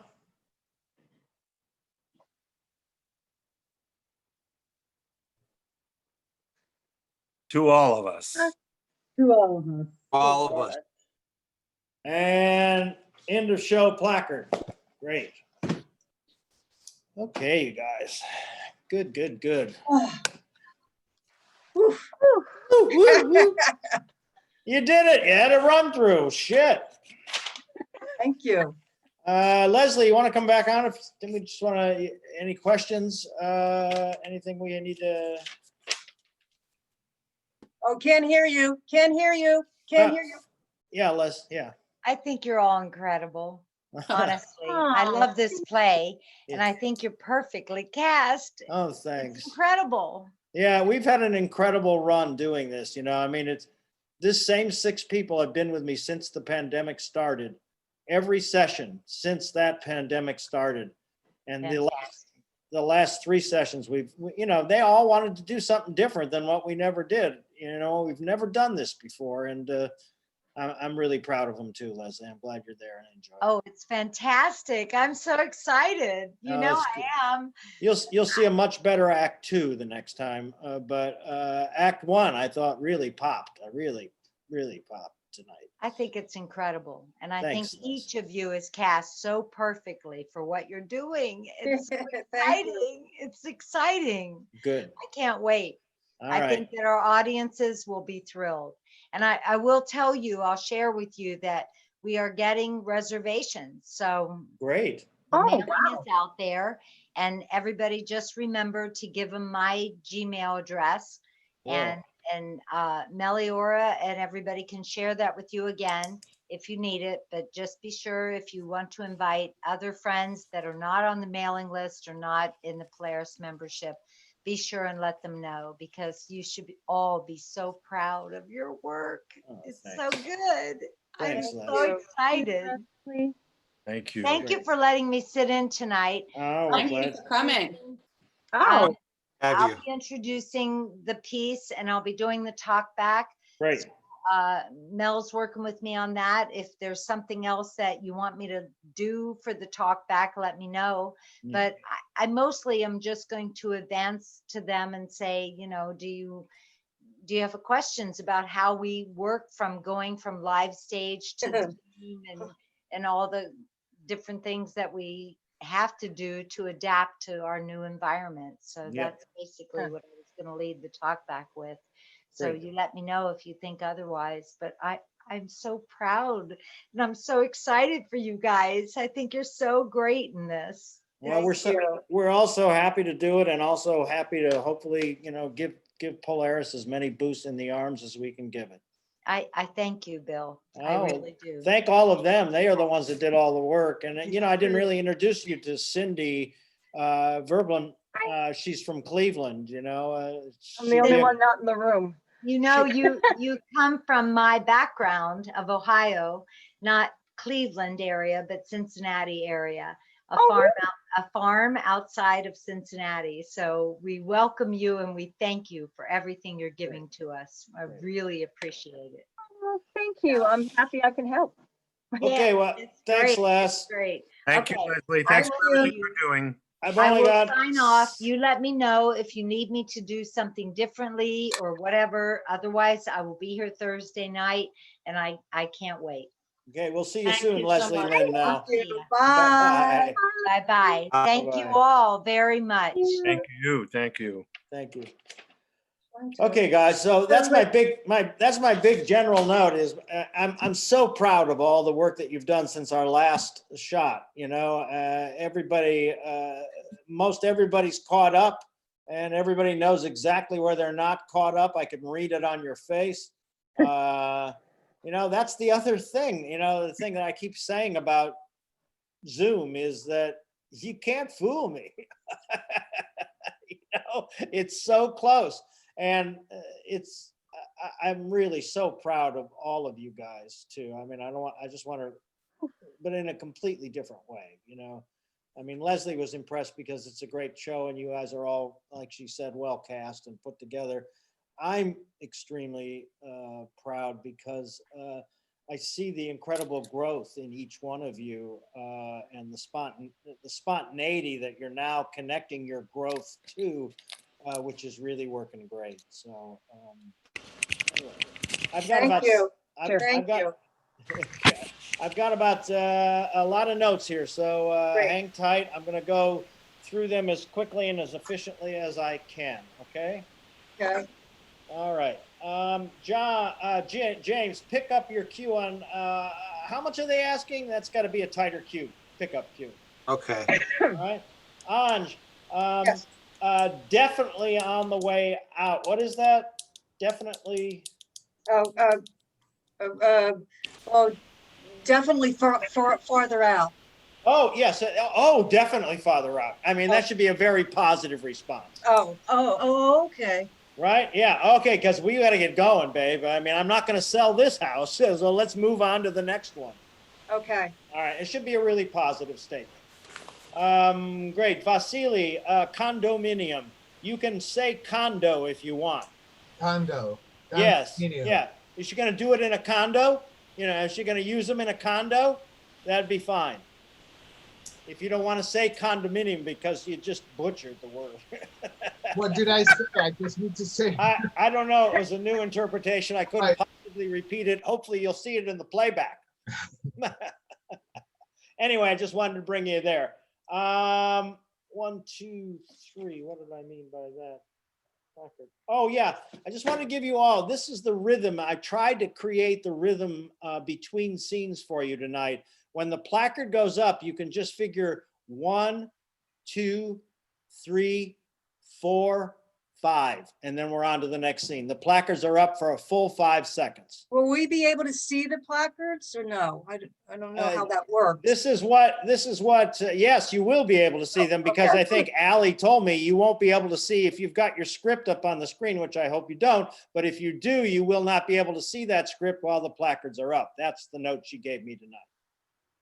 Okay, good. So, oh yeah, seated. So John, is there a way you can get a different glass for the orange juice? You know, like a fancier little glass? Yeah, I have to get that. I just pulled that out quickly tonight. And this- Usually yeah, they were the little orange juice, the little, yeah. Yeah. You know, it's funny that you mentioned that there's a seed in the orange juice because my grandmother used to do this when she drank her orange juice. She used to go.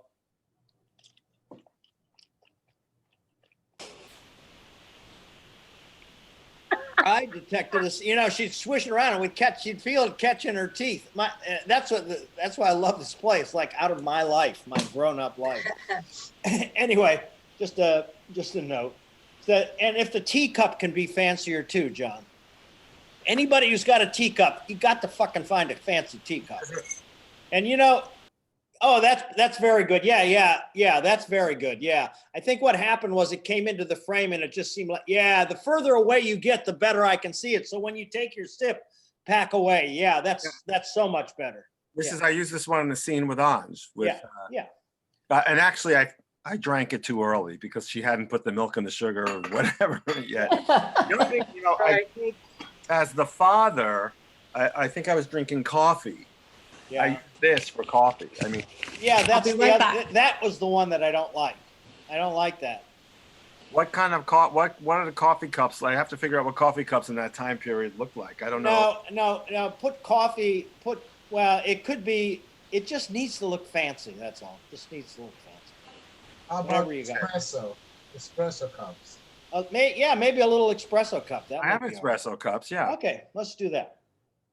Okay, and John, make sure when you call off that you're using that calling off focus like this. Look, like, hey, make sure that you're making that consist. Yeah, exactly. Sometimes and then I know she's off stage. All of you, if you're talking to somebody who's not on screen and off stage, make sure that you're making that kind of side focus in there, okay? Any particular side you want us to lean toward, or doesn't matter? Well, you should lean toward the side that they exited on. If they exit right screen, your focus should be right screen. Everybody's right is everybody's right on this. So. Sorry. No, that's You all right. you never see Dora in the grandfather scene, so I'm always going. That's correct. That's exact. And it's as simple as that. It's just a I'm really clear as to what's happening when that goes. Okay. John, just have to learn. You're just going to have to learn. It has to be a little firmer. Well, you're just not. You're just going to have to learn, honey. Oh, okay, Daddy.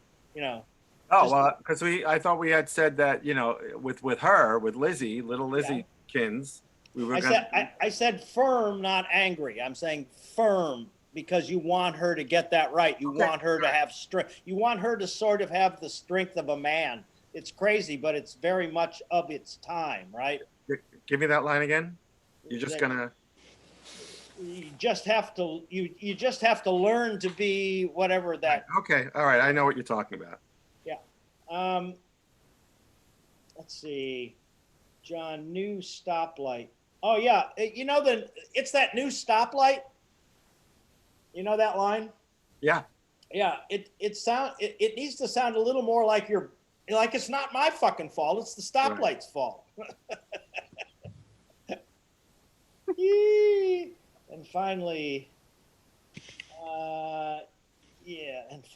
and finally, Bill. And finally, do we, what is that? Oh yeah, what you say, John? And finally, something toward the end of the scene? Oh, about Miss Kelly, I think. And Yeah, fun- yeah. What about the give the newspaper and finally some Yeah.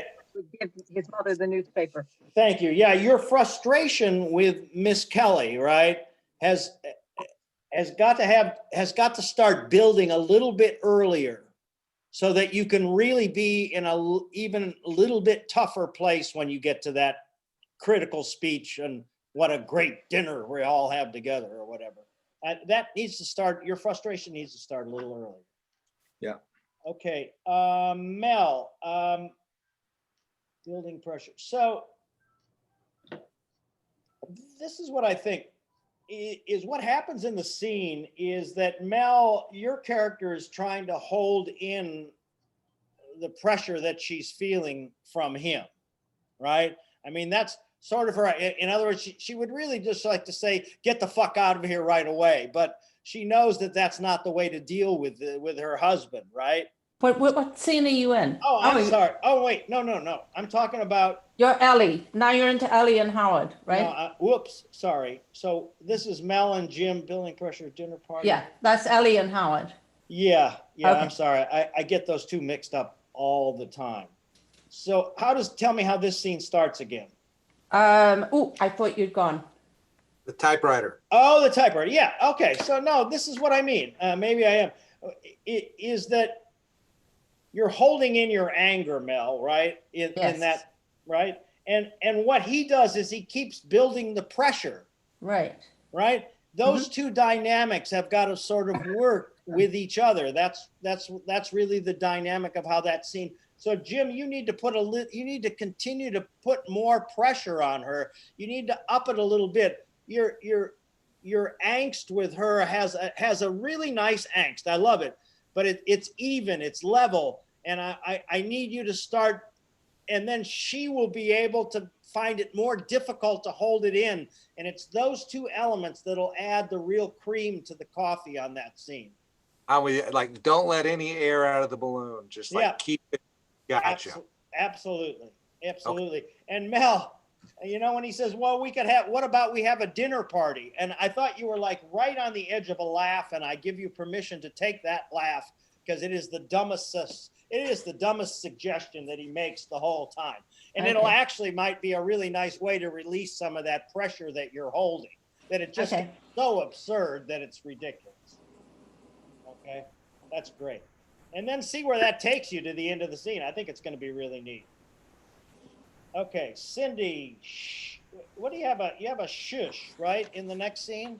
Yeah, she says, whatever her first song went, let me finish the grocery list, and then she talks again, and I go, shh. Oh, yeah, you're down here. Let me finish the grocery list. And then she says that you need to go, shh. I'll look at her. Okay. Oh, that eye contact when your parent gives you that look like, shh. And then they calmly go back to work, Oh, mommy. Can I ask a general question before you go on?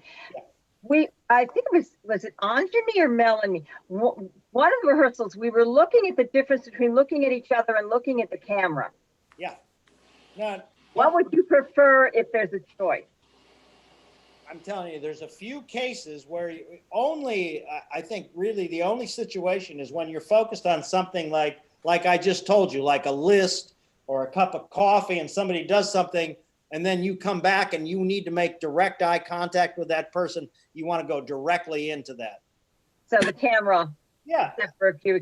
That's what I thought. It just felt strange because I'm not looking at the person I'm talking to.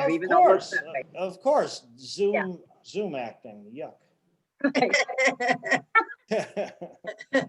Cindy, acting.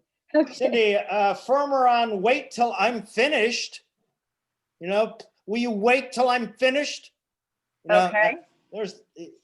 Sorry, I'm just doing my mom. I love her. I'm your mother in this? Okay. Oh, yeah, a lot. Well, I love my mother to death, but my mother had this thing, and I had to relearn this with my former wife, because she would say something, she would go, Bill, and I go, what? And she go, Jesus, what did I say? And I was just really just saying what, I just really wanted to know what it was. But I learned this tone of voice from my mother. And so I had to change how, and every time Denise would go, Bill, and I'd go, I completely took the what out of my category, but there is that sense because I have so much to do and I'm so busy. What? I'm in the middle of, and that's a part of that character. Okay. Anj, great. If this can be a little longer moment before, I didn't know that. It's like, and that's actually like a new idea that, you just pick up and it's like, you do the math in your head and then it's like, oh, wow, maybe for a minute, I think maybe you're going to change because you've had this thought process. Oh, okay. All right. Nice. Yeah, I like, thanks. Cindy, skip riding lessons. What is it?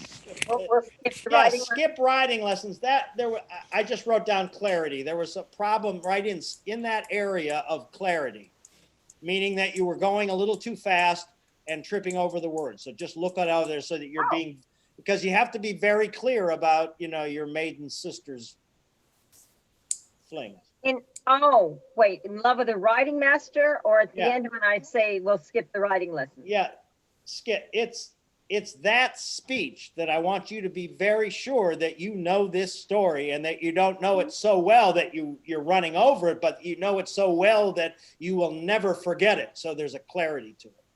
Oh, okay. Okay. John, I love what you did with your hat with Mike. You made your ears stick out like Obama. It was great. You had Obama ears. It was great. John, richest creases. I caught you acting there. You're really describing that line. There isn't much description. My brother's got said she's richest creases and that, it's a repetition of words, not an interpretation. Okay. Trust the kid. The kid is magic. Yeah, I was just going with the idea that, he's just repeating what he heard, and he doesn't really know what he's saying. So I know, but when you interpret it, it sounds like you know what they're saying. Don't interpret the line. Let the line speak for itself. Okay.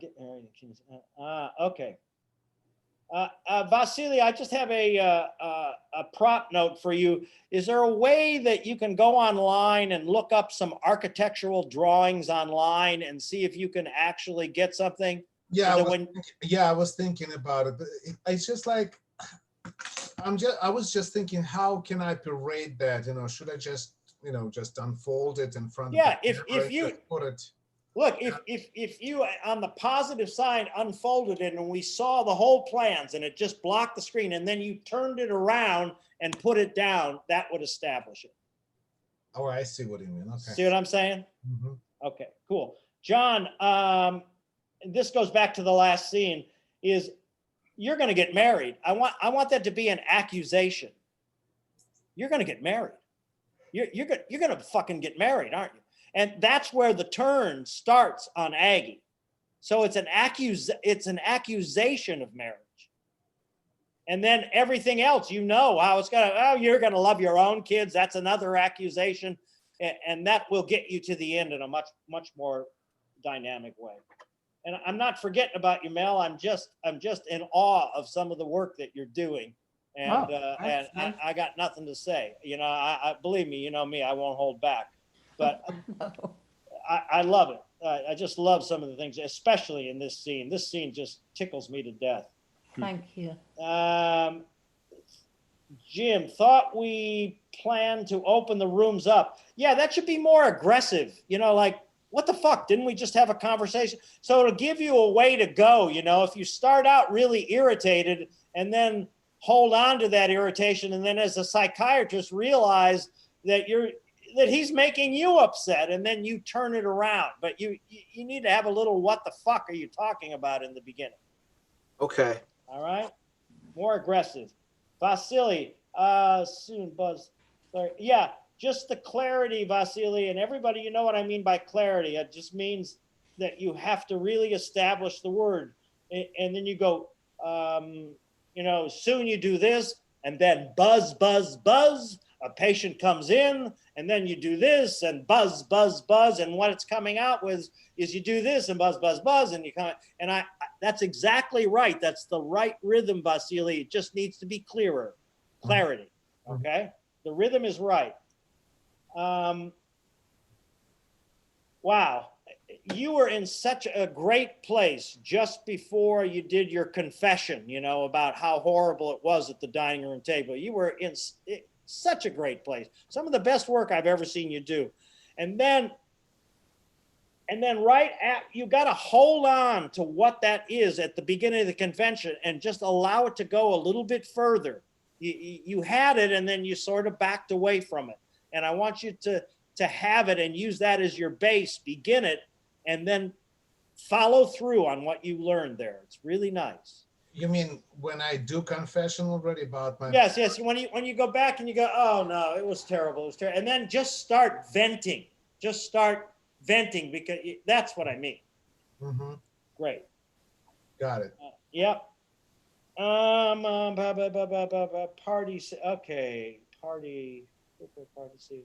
Oh, okay. I just want to let you guys know. Well, we'll work this out in the text. But I've got a different place for how the party scene is going to begin. I'm not going to go over that tonight, just acting. Cindy, the no-no-nos, you have several of them in this scene. Mhm. You have several. One very early is no, let Binky do something, right? Right, let Vicky go first because she's the hostess. Right, and it's got to be no. Let Oh. Binky, each of them, it's got to have that little stop. And then she readjusts from there. And I think you really understood that. I think you are the person who grew the most in the last 2 weeks, in my opinion. Thank you. Well, it had a lot to do with the fact that your bar was a little bit lower. But what I'm saying is you brought your bar all the way up to, you've made some really great character decisions. I'm just really impressed with the work that you did while you weren't working with me. So you did a great job. And believe me, this is oftentimes the case. The less I'm involved, the better it gets. Yeah, but I couldn't do it the right way if you hadn't told me where to go in the first place. That's what I'm saying. There you go. Yeah. Jim, I thought your first entrance was a little late. Okay. About the cue pickup or the turn of my screen on? Actually, you coming in, your picture coming in, and it goes, oh, there's my daddy. And then Blinko, you should be where? Okay. Blinko, Okay. You should be right there. Better to be early than late. Okay. Can I just ask, if we have a couple of minutes, can we go over the counting again? Oh, Oh, I yeah, know, I and got a I note think on. it's really I got a wrong. note on that. Yes, I do. Yeah. And the one line I didn't have, I did have. I just didn't trust myself that I had it. Yep. Okay. Cindy and Jim. Yeah. You know what I didn't get, guys? Cindy and Jim. I didn't get. What brings you here? What the fuck are you doing? The initiation of the subterfuge was not there. It was occurred a little bit later, but that initiation is really the time that you have to really make that work. But you heard it. Oh, I heard it, but there was Okay. no like, what the fuck are you doing here? There's no that sense of like I'm surrounded by children and I'm saying, what the fuck are you doing here? So it sets those two worlds apart. There's this subterfuge world that you and what are you doing? Okay, so Okay. it's really important you guys establish that. Because that's the first domino, that knocks how you're going to play the scene. And if you don't go there, then you won't know where to go. You're floundering. I mean, it appears later on in different places, but you got to establish it from the beginning. The whisper start is what I like to call it, the sotto voce start. Okay, so I put little stars by things that really sucked. All I want to do is I want to cut the counting out altogether.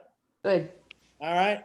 So let's just eliminate that. And then we all go, your cue is we want ice cream. We all come in right on top of that cue. And that's right in the script. And that's all you got to do to fix that area. Make sense? Yes. Okay. Do you love me for taking that away? Yes. I do. Oh, Okay. mentally. All right. Cindy and Jim. So what are we going to do? You got to raise the stakes, so that's what happens as we go through. The stakes get a little bit higher along with the subterfuge. So we get subterfuge and stakes. Okay. So it's more like continuing versus starting again. All right, so what are we going to do? It's what, Yeah, so what yeah, do you just- do? Yeah. Well, and then by the time you get toward the end of it, I don't, so what do you say? Yeah. So what are we going to do? I mean, it's got to have that building sense of tension because you're both looking for a solution. Birthday song just didn't go well tonight. I was supposed to start it and I didn't start it. Okay, Sorry, all I right. missed my If cue. that happens, should I start? Because I was. No, it won't happen. No, I want John to start it so that we're all, okay. Sydney, next note, this is just a repeat. No. Don't Yeah. tell, right? No. That's the one I didn't trust that I had. Don't tell, you can't, yeah. Yep. No, don't Yeah, tell. Billy, raise a little. Yeah. Deeper meaning. Yeah. When you go, James, when Yep. when you talk to Billy, Yep. right? I can't do it because I can't watch myself at the same time. Billy, there's just a sense of, I want you to change it, Billy, right? I want you to change your dynamic. And also realize there needs to be a deeper meaning to what. I need to hear penis in what. I'm not hearing penis. I'm just hearing what. We talk about it all the time. You keep playing with your penis. All right. You know what's going to happen? It's going to fall off. Yeah, there you go. Well, and I also have to say that I played with my penis a lot when I was a kid too, and my father was always on my ass about it. So. Cindy, forgot all about it. I forgot all about it. What is that? It's just. Here's your ring from the cake. Oh, thank you. I forgot it. Thank you. Oh, thank you. I forgot all about it. That's really the center of what's going on in this affair. I mean, and just make sure that's clearer. Okay. James, hey, James, all you got to do is to take your cap and flip it around to the other Yes. side instead of the apple. All the other bits are good. I love the spoon on the nose. I love that stuff. But just do the hat flip instead of the apple. Okay.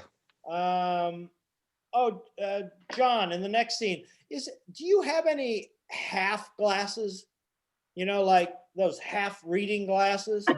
I'd have to get them. I know what you're talking about. Just go to the dollar store and get a pair. Yeah. What for which scene? Well, the one we're on right now. It's so you're the one who, right? Whatever. Grandpa. Grandpa. You're Nick. Oh yeah. Which one are you?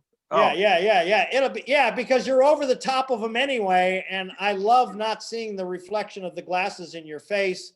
And those half glasses will make more sense. If you wear those down too low, it looks like we're trying too hard. But if they're half glasses, it makes more sense. And okay, and these are not half glasses, but the black they won't work if I. No, I'm really talking about a literal half pair. I know what you're talking about. Yeah. Yeah, I'm These are just a little trying to give you different looks, Mr. Sanudo. I know. Thank you. I know. John, so I love this character, John, but there was a little aspect of it that was missing that has been there before. That the gruff old guy is absolutely great. You absolutely got there, but there used to be a sense of your enjoyment of your power, and that didn't feel as prevalent to me tonight. Yeah. And that's what keeps a little more positive edge on him, because he just enjoys his gruffiness so much. Yeah. He enjoys it. Yeah. So who are you? Yeah. Yeah. Because I had learned the lines, and so it was a little like the first time doing it, having learned the lines, and this is And kind I of got to tell you, putting it all the difference in watching you guys go through this play, knowing your lines as opposed to reading your lines. Wow. Fucking A. I mean, it's just so much better. John, so enjoy your power. Vasily, I want to see if you can, because you're smart at this stuff, can you frame yourself a little like this so there's more focus on your hat, and just about, because it makes you look younger. When you're in here, when you're in the frame like this, you look like an adult, but if you're here, and you're a little lower. Yeah, let me see. Hold on. You see how that adds a little more comedy to it? Yeah. Hence the laughter. James, married to your grandmother. That's very Yeah, funny. yeah, oh yeah, yeah, absolutely. Yeah, yeah, absolutely. Yeah. Immediately makes you look younger. Yes, thank you. You guys are great. John, married to your grandmother's speech, you could tighten that speech and it would work better. Because it's not only that he's telling this speech, he's told this speech 1,000 times. You know, and that's why, you know, I'm done. and That's Vasily. what it feels like, you know. Yes. I heard that million times. Oh, I know. And the tighter it goes, the more it tells that story that he's told it 1,000 times. He hasn't even have to think about it anymore. It just has been told so many times. And then every time you hear it again, it's like a perfect zone out time. Vasily, broadening is a word you have to work on. Broadening. Broadening. Broad. Oh, it's not broadening, it's broadening. Yes. Broadening. Broadening. Broadening. Broadening. Broadening. Yes. Would you please work with your sweet John on that? He will tell you when he can understand that. Okay, Jim. Tabletop. Oh yeah, tabletop. Question mark. So we'll have that next time. Yep. Yep. I think what I'm going to do is I'm going to call Allie and I'm going to add one more picture before that scene. Is I'm going to do a picture of the dining room for 5 seconds. Then I'm going to do a picture of a dining room table for 5 seconds. And then I'm going to go to you so that it has a different feel to it. And he wouldn't do anything. Yeah. And he wouldn't do anything, Anj. What's the context of that line? And he wouldn't do anything. I mean, well, sexually, he wouldn't do anything. Right. Yeah. And can you put, and he wouldn't do anything, you know, can I have, you know, Right, can you put a sexual turn on that? He That'd be great. wouldn't do anything. Yeah. Make it dirtier. That's what I'm saying. You know how I love dirty stuff, you know. Jim, it is. So with the buck exercise, it'll be fun. Thank you. Well, I got that note coming up too, so just stay tuned. Jim, your line, it's well made. The clarity of that line was not there. Okay. Yep. Okay. And God, you know, Like you talking about the pronunciation or yes, the, when I say clarity, it means you're saying the line, but the line is not clear, okay. right?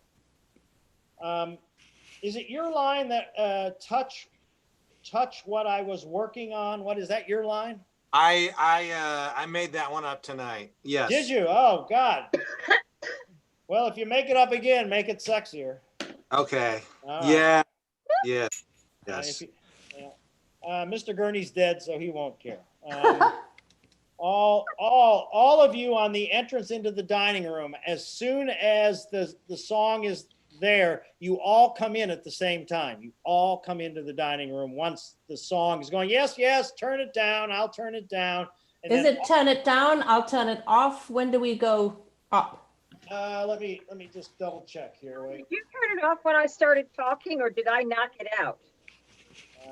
Oh, yeah, I was waiting. Yeah, I was unclear. Let me go to that scene. What page is that on? The end of Act 1. Where the hell is that? No. Yes. Oh, here it is. It's Act 1 ends on 45. The last scene starts on 41. Okay. So this is I what's couldn't going. tell because when I started talking, I thought I knocked the sound out. Let me talk you through how the sequence of this, all of you, okay? Here's the sequence, right? So Marjorie says, fine idea, good solid beer, if I've got it. And then the placard comes in and the sound effect comes in immediately with the placard, John. The music, the background music comes in immediately with the placard. Okay. And that's your cue line for that is if I've got it. And as soon as you see the placard, they don't have to come in at the exact same time, but it should be the very next thing that comes in. Okay? Yes. And then it keeps playing. So it keeps playing. Cindy yells, "I've got the plates, Mrs. Driscoll. You've got your hands full with the turkey," right? Right. We're all ready. Everybody come on in. And then everybody pops in and the music's still playing until everybody is in. And when everybody is in, then John says, now I'll turn that off. Yes. And then that's when the music goes up. Does that make sense to all of you? Now you understand? Yes. See? Yes. Okay. Yes. I'm having trouble. I mean, I mean, like I'm changing. I'm trying to get out of, because I'm wearing like my. I mean, I have to change. So I'm rushing to change and get back in. Oh, I got you. Yeah. I see what you're saying. Leave the music play longer. Yeah. Yeah. What I'll do is I'll try to add a few more seconds to the, so let Cindy, what you want to do is, since you're the first thing after that music comes in, I want you to wait another full 5-10 seconds. Okay? And I then mean, I'll probably be able to do it faster than I did it tonight, but that was what was, limiting my, Yeah, and it's fine. So Cindy, once the music starts, count 8. Count 1001, 1002 before you do your first line. Hey, you sure they won't think somebody screwed up if I do that much? Oh, no, because it's the only cue with music under it. So they'll know something different is happening. Okay. Well, the And intelligent without ones will anyway. We'll see. Okay, this is something else that all of you need to know is that, come on, let's hurry up. Let's sing something, do something. All of you got to look at that area. You've got to be on top of each other there. There's an urgency to that section that is lacking. Mel, you can't wear jeans. You're not going to wear jeans. I right? well, no, I just Okay. I'm not going to wear jeans. That kind of blew the whole thing. The black Levi's kind of blew the whole thing for me. And There. I promise I won't. Here she is, grandma with her black. Okay, Cindy, last line, right when everybody leaves. Oh, God. Oh, Christ. You can't be up in the screen. You gotta, and then you can gradually get up, but Jesus Christ. It's just you're exhausted. And then again, this is what I talk about in the whole class and my whole bullshit acting approach is what's happening to me emotionally that I can't control. Well, exhaustion is something that everybody understands that happens to them that they have no control over.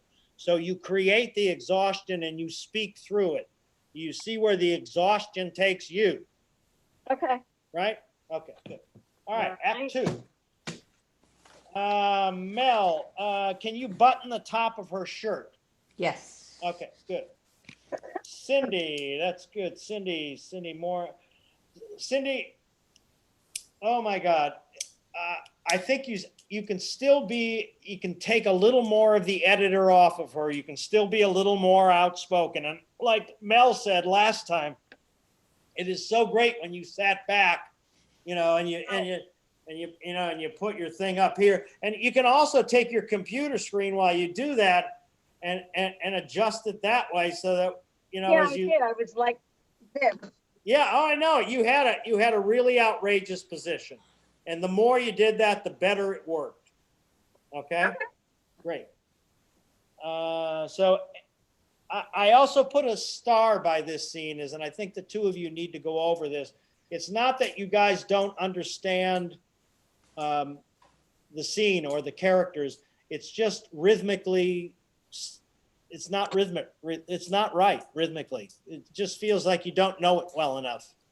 There's a hesitation in it. And especially, and not to pick on you in any way, Cindy, but I think it comes from you because you are the driving element of the scene. You are the power source of the scene. And so just go over it so you know the lines a little better. That's all. And tighten the rhythm and take your editor away. I don't give a fuck how it comes out. My editor's gone. I don't give a fuck how it comes out. You gave me a note on that. You said don't ever do this without doing the fuck exercise first. Yeah.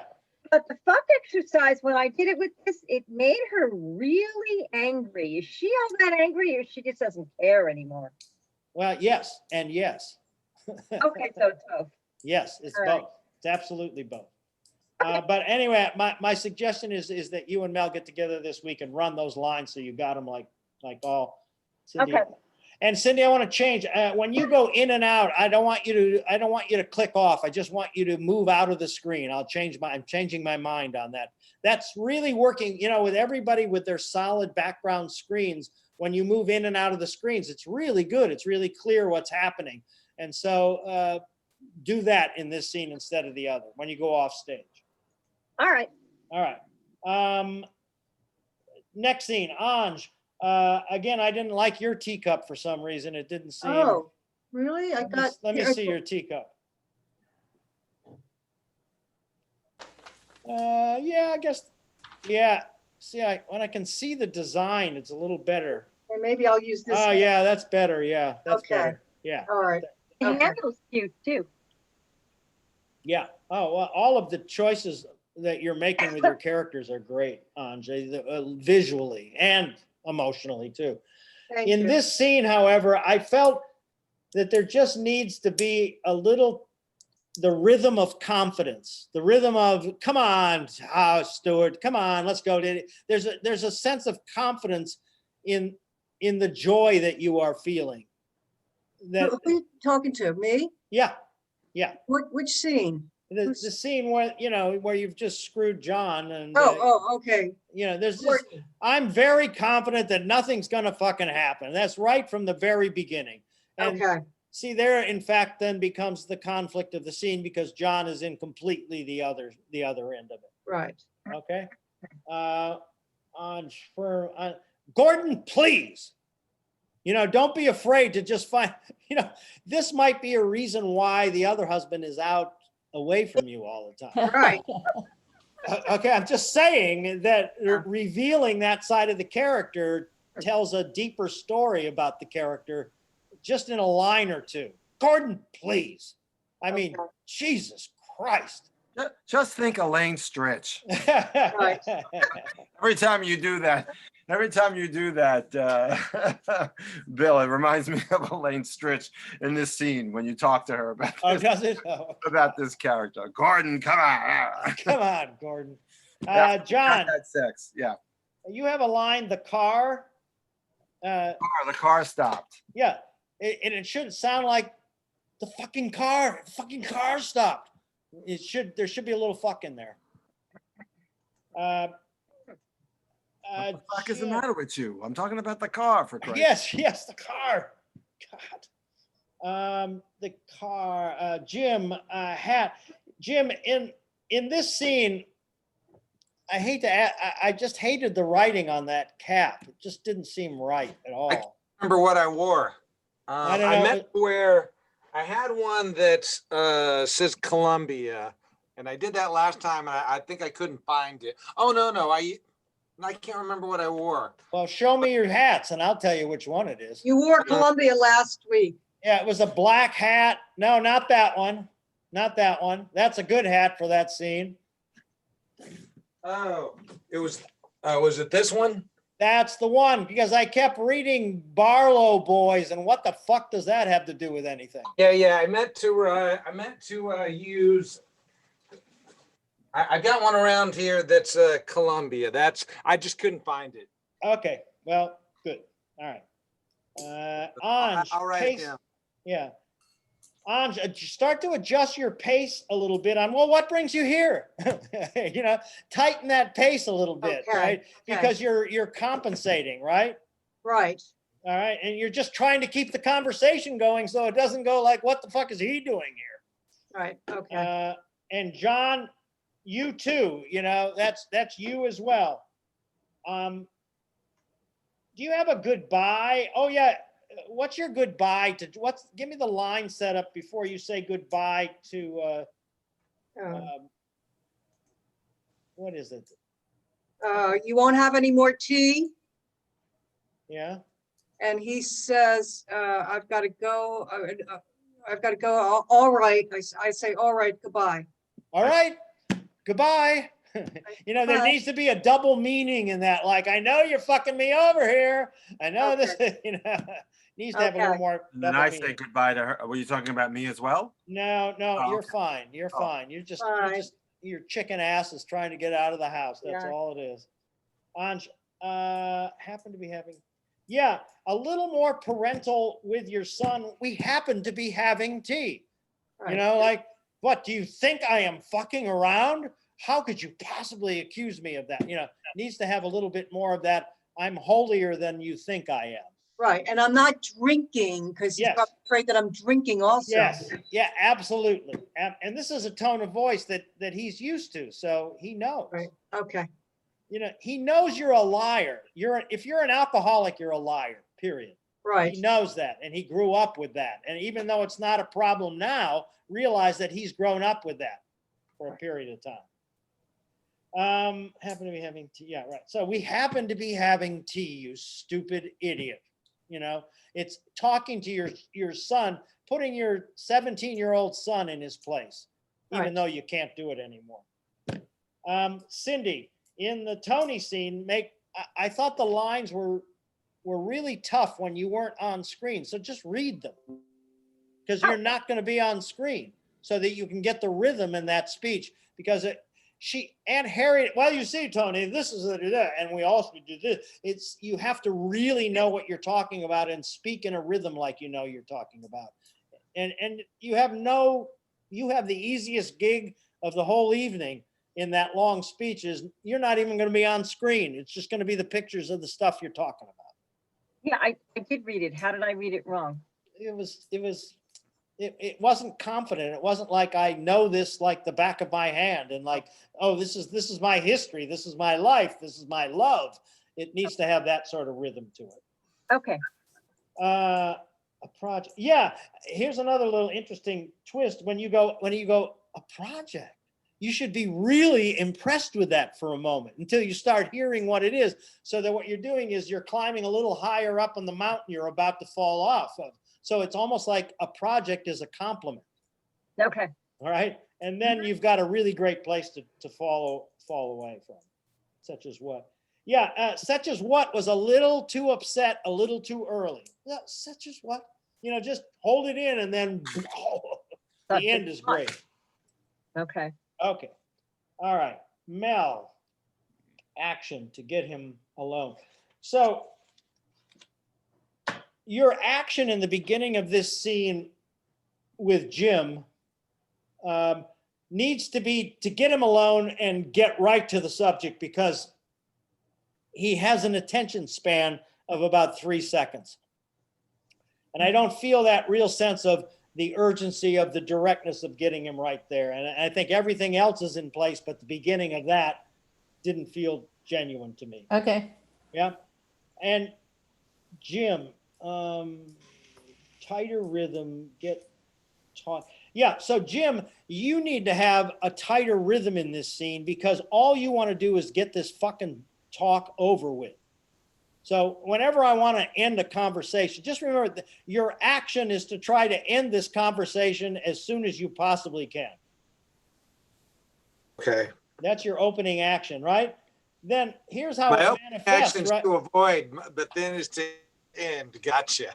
Right. And then here's the difference, Jim, is that when you go, oh yeah, get me that big glass with the pheasant, you know, all of a sudden everything's fine. I'm going to get a drink. Everything's going to be okay. You know, I mean, so that it gives you a nice variance between the two. If you see what I'm saying. Say that again.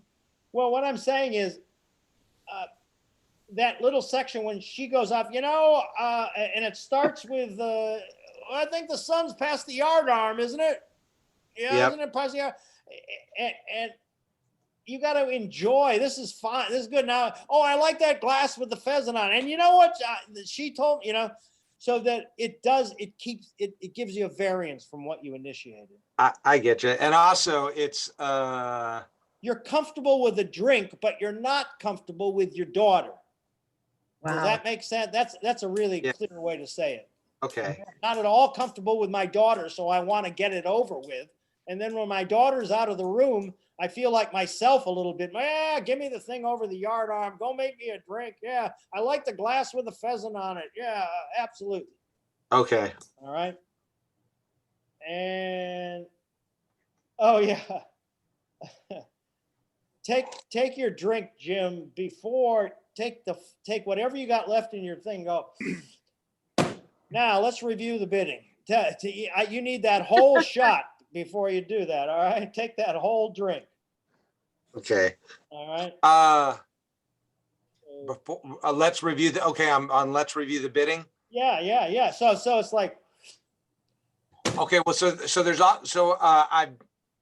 I'm taking a drink when he says the first right before he says well, the first thing to do is to simplify things. That's Yeah, well, and that's okay too, but I'm saying finish the drink, like gulp the rest of the drink down before, well, now let's review the bidding. Because the next thing that comes up is, and I got a note on this, is you got to show the glass, you know, you got to, I need a repair. You know, you got to lift that glass up and show it. And it will be empty because you just took the whole glass before. I'm definitely in tune with you on the part of it.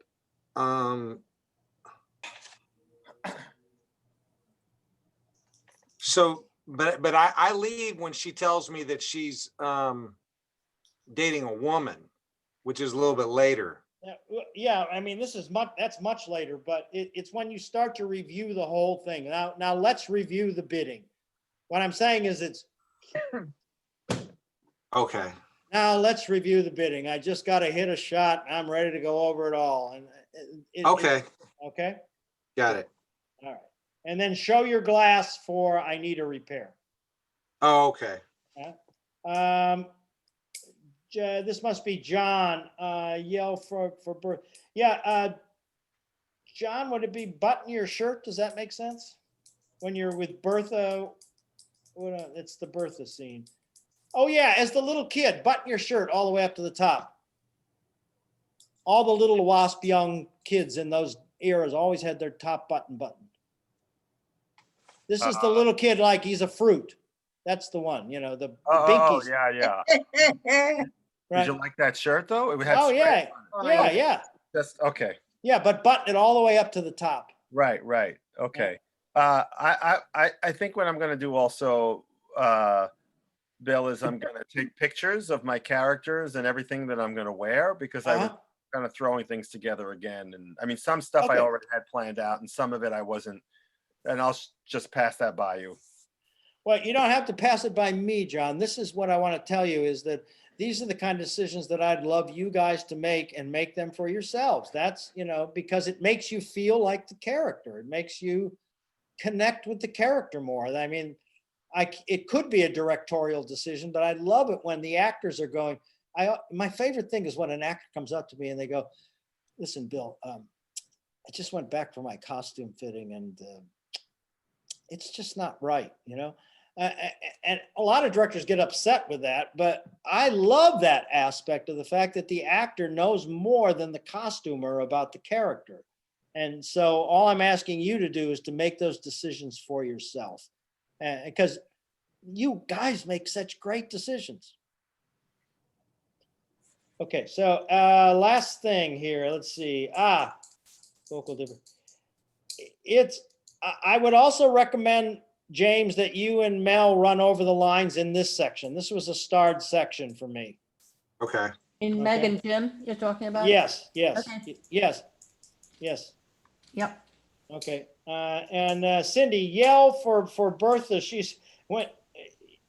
Bertha's the only one who can possibly help you in your situation. So you're yelling, Bertha, you know, has to have a little bit of a desperation in it. You're the only person that can help me here, Bertha. Okay. Vasily, this is really an important note for you. When you do this great character that's really starting to come alive for him, I want you to slick your hair. I mean, look at me. I mean, I want it slicked as tight as it can possibly be, like wetted down on your hair, right? And I want you to be able to get into a frame so that you can raise your your chin. What I'm getting now is a frame that looks a little like you talking down this way. And it would be so much better is, chin up, darling, go get Binky and chin up. And you should, that'll really, just that change will help you understand. You straighten your spine and you're very proper and I must go fight him. It works better than into here, I must go fight him. It's just stepping back a little bit more so I can see your carriage from the shoulders up. Because from the shoulders up, that physically will make a stronger statement. Let me ask you something. Do you think the glasses work? Yeah, I think that they can't, they're not necessary. What's necessary? It was just an idea. Yeah. Okay. What's necessary is the carriage that you don't have. You have the carriage, I just can't see it.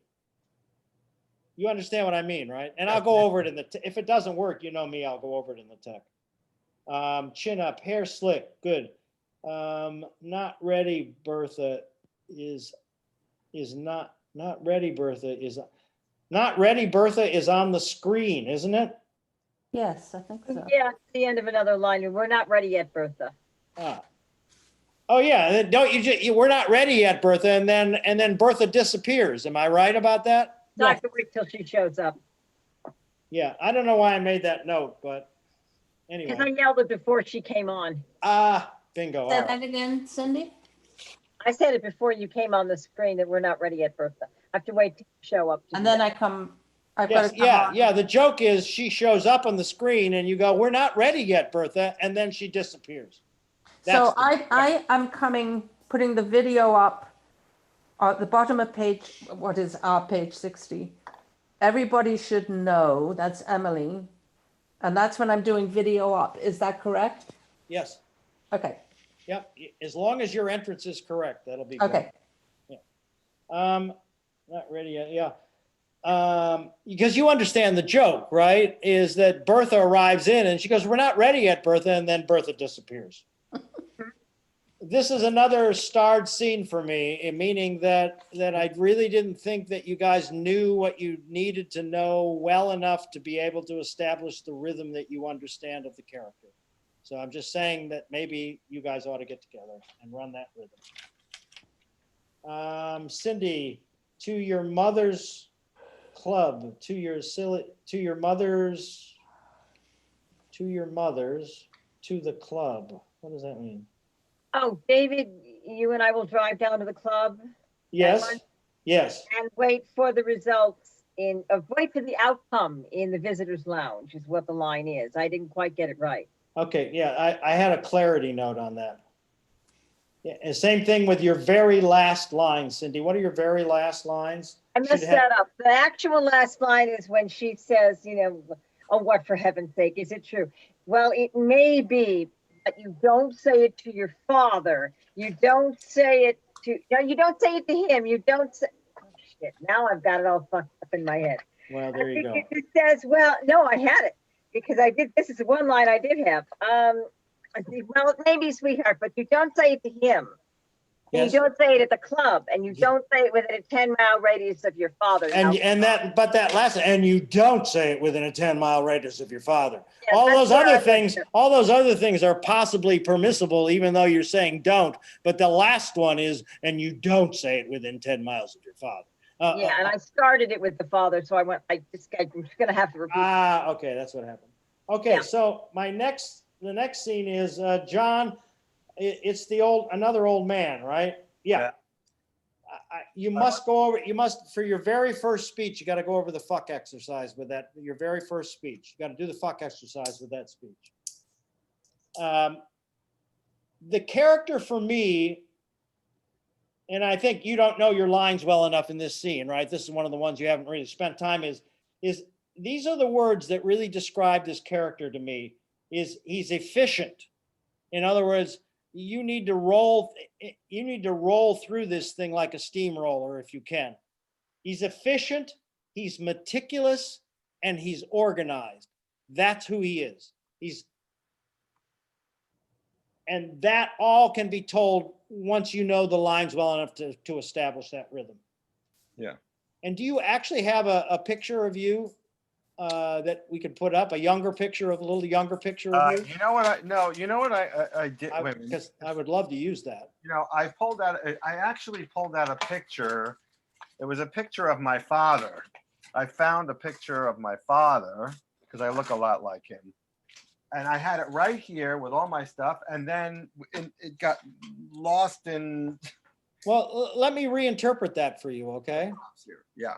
You know how actors keep the same resume picture for oftentimes 10 years? Mhm. Yeah, that's what that picture ought to look like. It ought to look like somebody a lot younger than you, and that's the picture you want in the paper when you die. You don't want the picture of when you're an old fuck. So I really want a picture of you when you're looking younger. An absurd little picture. That's all I need. Okay. Okay. But isn't he also like 80? Well, yeah, I know, but that's the joke, John. Is if he is 80 and he wants the picture when he was 55. Right. No, I understand the joke. I was just, it's okay. Yeah. Okay. With a baseball cap on. Yeah, whatever. No. And again, this is another starred scene. So I think that if you and James could have a chance to go through this, and the scene is there basically because you need reps on this rhythm, Jan. You need reps on this rhythm. James is reactive all the way through. And imagine James growing up with this efficient, meticulous, over-organized person. And now he's using all of this quality in his personality that you've been with all your life, and now he's talking about his fucking funeral. Oi. Rhythm, drive to the gym. I won't make any smart. You have that. I won't make any smart remarks, Pop. Has got to have the sense like, do you think I am so fucking stupid as to make a smart ass remark at your funeral? It's got to have that tinge to it. Okay. Okay, Anj, the scene that you and Cindy did right before, I just love the changes that both of you, and Cindy, you looked aged. You looked like you had been with this woman your whole life. It was absolutely terrific. And Anj, the changes that I asked you to make were 100% right on. So all I want you to do is to take that sort of efficient nature, and I want you to, and just wherever you are at the end of that scene with Cindy, when she blacks out, just carry it and follow through with that toast. Okay. Because it seemed like you were doing a different character. Yes, you're right. I was. Yeah. So you have to take advantage of the momentum that is created and go with that and see where it Okay. goes. Okay. Thank you. Right. I'm gonna have the white hair and the maid cap too. Yeah. Well, I'm picking it up Thursday. yeah. Okay. Well, I mean, I'm just talking about that you were aged. Oh. That you made the age yourself. The wig is going to help. But I just went, God, Cindy, you've really grown in the last year tremendously. And I know I've had something to do with that. And I'm not complimenting myself, but what I'm complimenting you for the growth and the work that you've put into the growth, especially over the last 2 weeks. It's almost like you took my whole class and put it into the last 2 weeks and started making those decisions. Pretty much. Anj, rhythm. Bill. And Anj, also, Yes. the rhythm of that last scene should be tighter. Yes, you're right. Okay. I know that.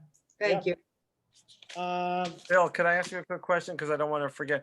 When you were talking about the photo of me younger before, you want to see the photo or you want me Yeah, to? yeah, I want you to show it to him. Okay. Yeah, that's exactly. Just show it to him right up there so that we know that you want to be remembered as a young, vital guy. Okay. Right. And how should we appear at the end with these? Like we normally look? I would love it if you could all, when you come into the picture, you all have your glasses up. Right, but I mean, what we're wearing, should we be? Yeah, just whatever you wore last. Don't worry about a costume change. Whatever you wore last. Okay? And these should be I'll wine. probably take the wig off, but other than that, yeah. Wine The ideal thing that they should be would be those plastic champagne flutes Yeah. that you get at every part. You got one right on? So Oh, let's see yours. champagne flute? That's what Well, they say. believe it or not, this is what they were selling for plastic champagne glasses this year. Well, everybody hold your glass up. I like Cindy's, I like Mel's, and they don't all have to be the same. I'm not wild about yours, Anj. I hate yours, James. I hate yours, Vasily. So I'm gonna have to get a regular one. Okay, I'll look for it was hard to find. I'm Hardware aware. store. Dollar store is the word to There's go. no dollar stores around where I am or even in Manhattan. They've all closed up. What can I tell you? But Is you there a party store? would prefer more of the champagne flute? Yeah, well, I don't want them all to be the same, but they should all look like they're a really classy little thing, right? We've just spent a whole evening in these upper class dining rooms. We can't come in with a red coffee cup, you know? It just can't. Yeah. How about Well, the, that's better. Vasily. That's much better, Vasily. That's fine. And they don't all have to be the same. And actually, Okay. if you could put a little ginger ale in them, you know, if you could put a little bubbly in them, that would, Okay. yeah, there you go. See? Okay. All right. I thought Listen. about that. I just didn't do it. Are you done with your notes, Bill? Because there's a couple. I things- am done with my. Oh, okay. Just one thing. I don't know.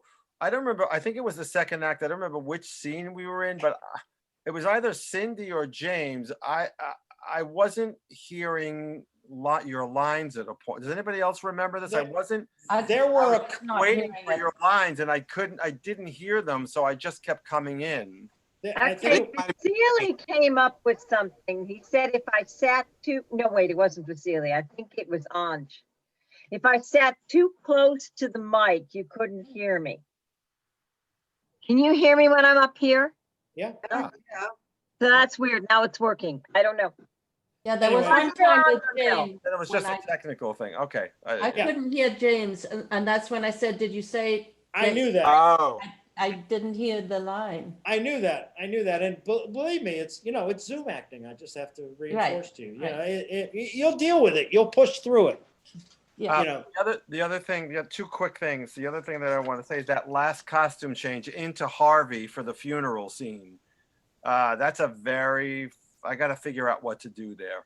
Find an old sweater, an old heavy sweater. Oh, I thought Or- you wanted a suit, and I have a. I did, but let's go because it's a problem. Just give me an old man sweater. Okay. All right. Okay. Great. The other thing is, I have a blue screen behind me. Yeah. I don't know why. I mean, I don't know if you could see.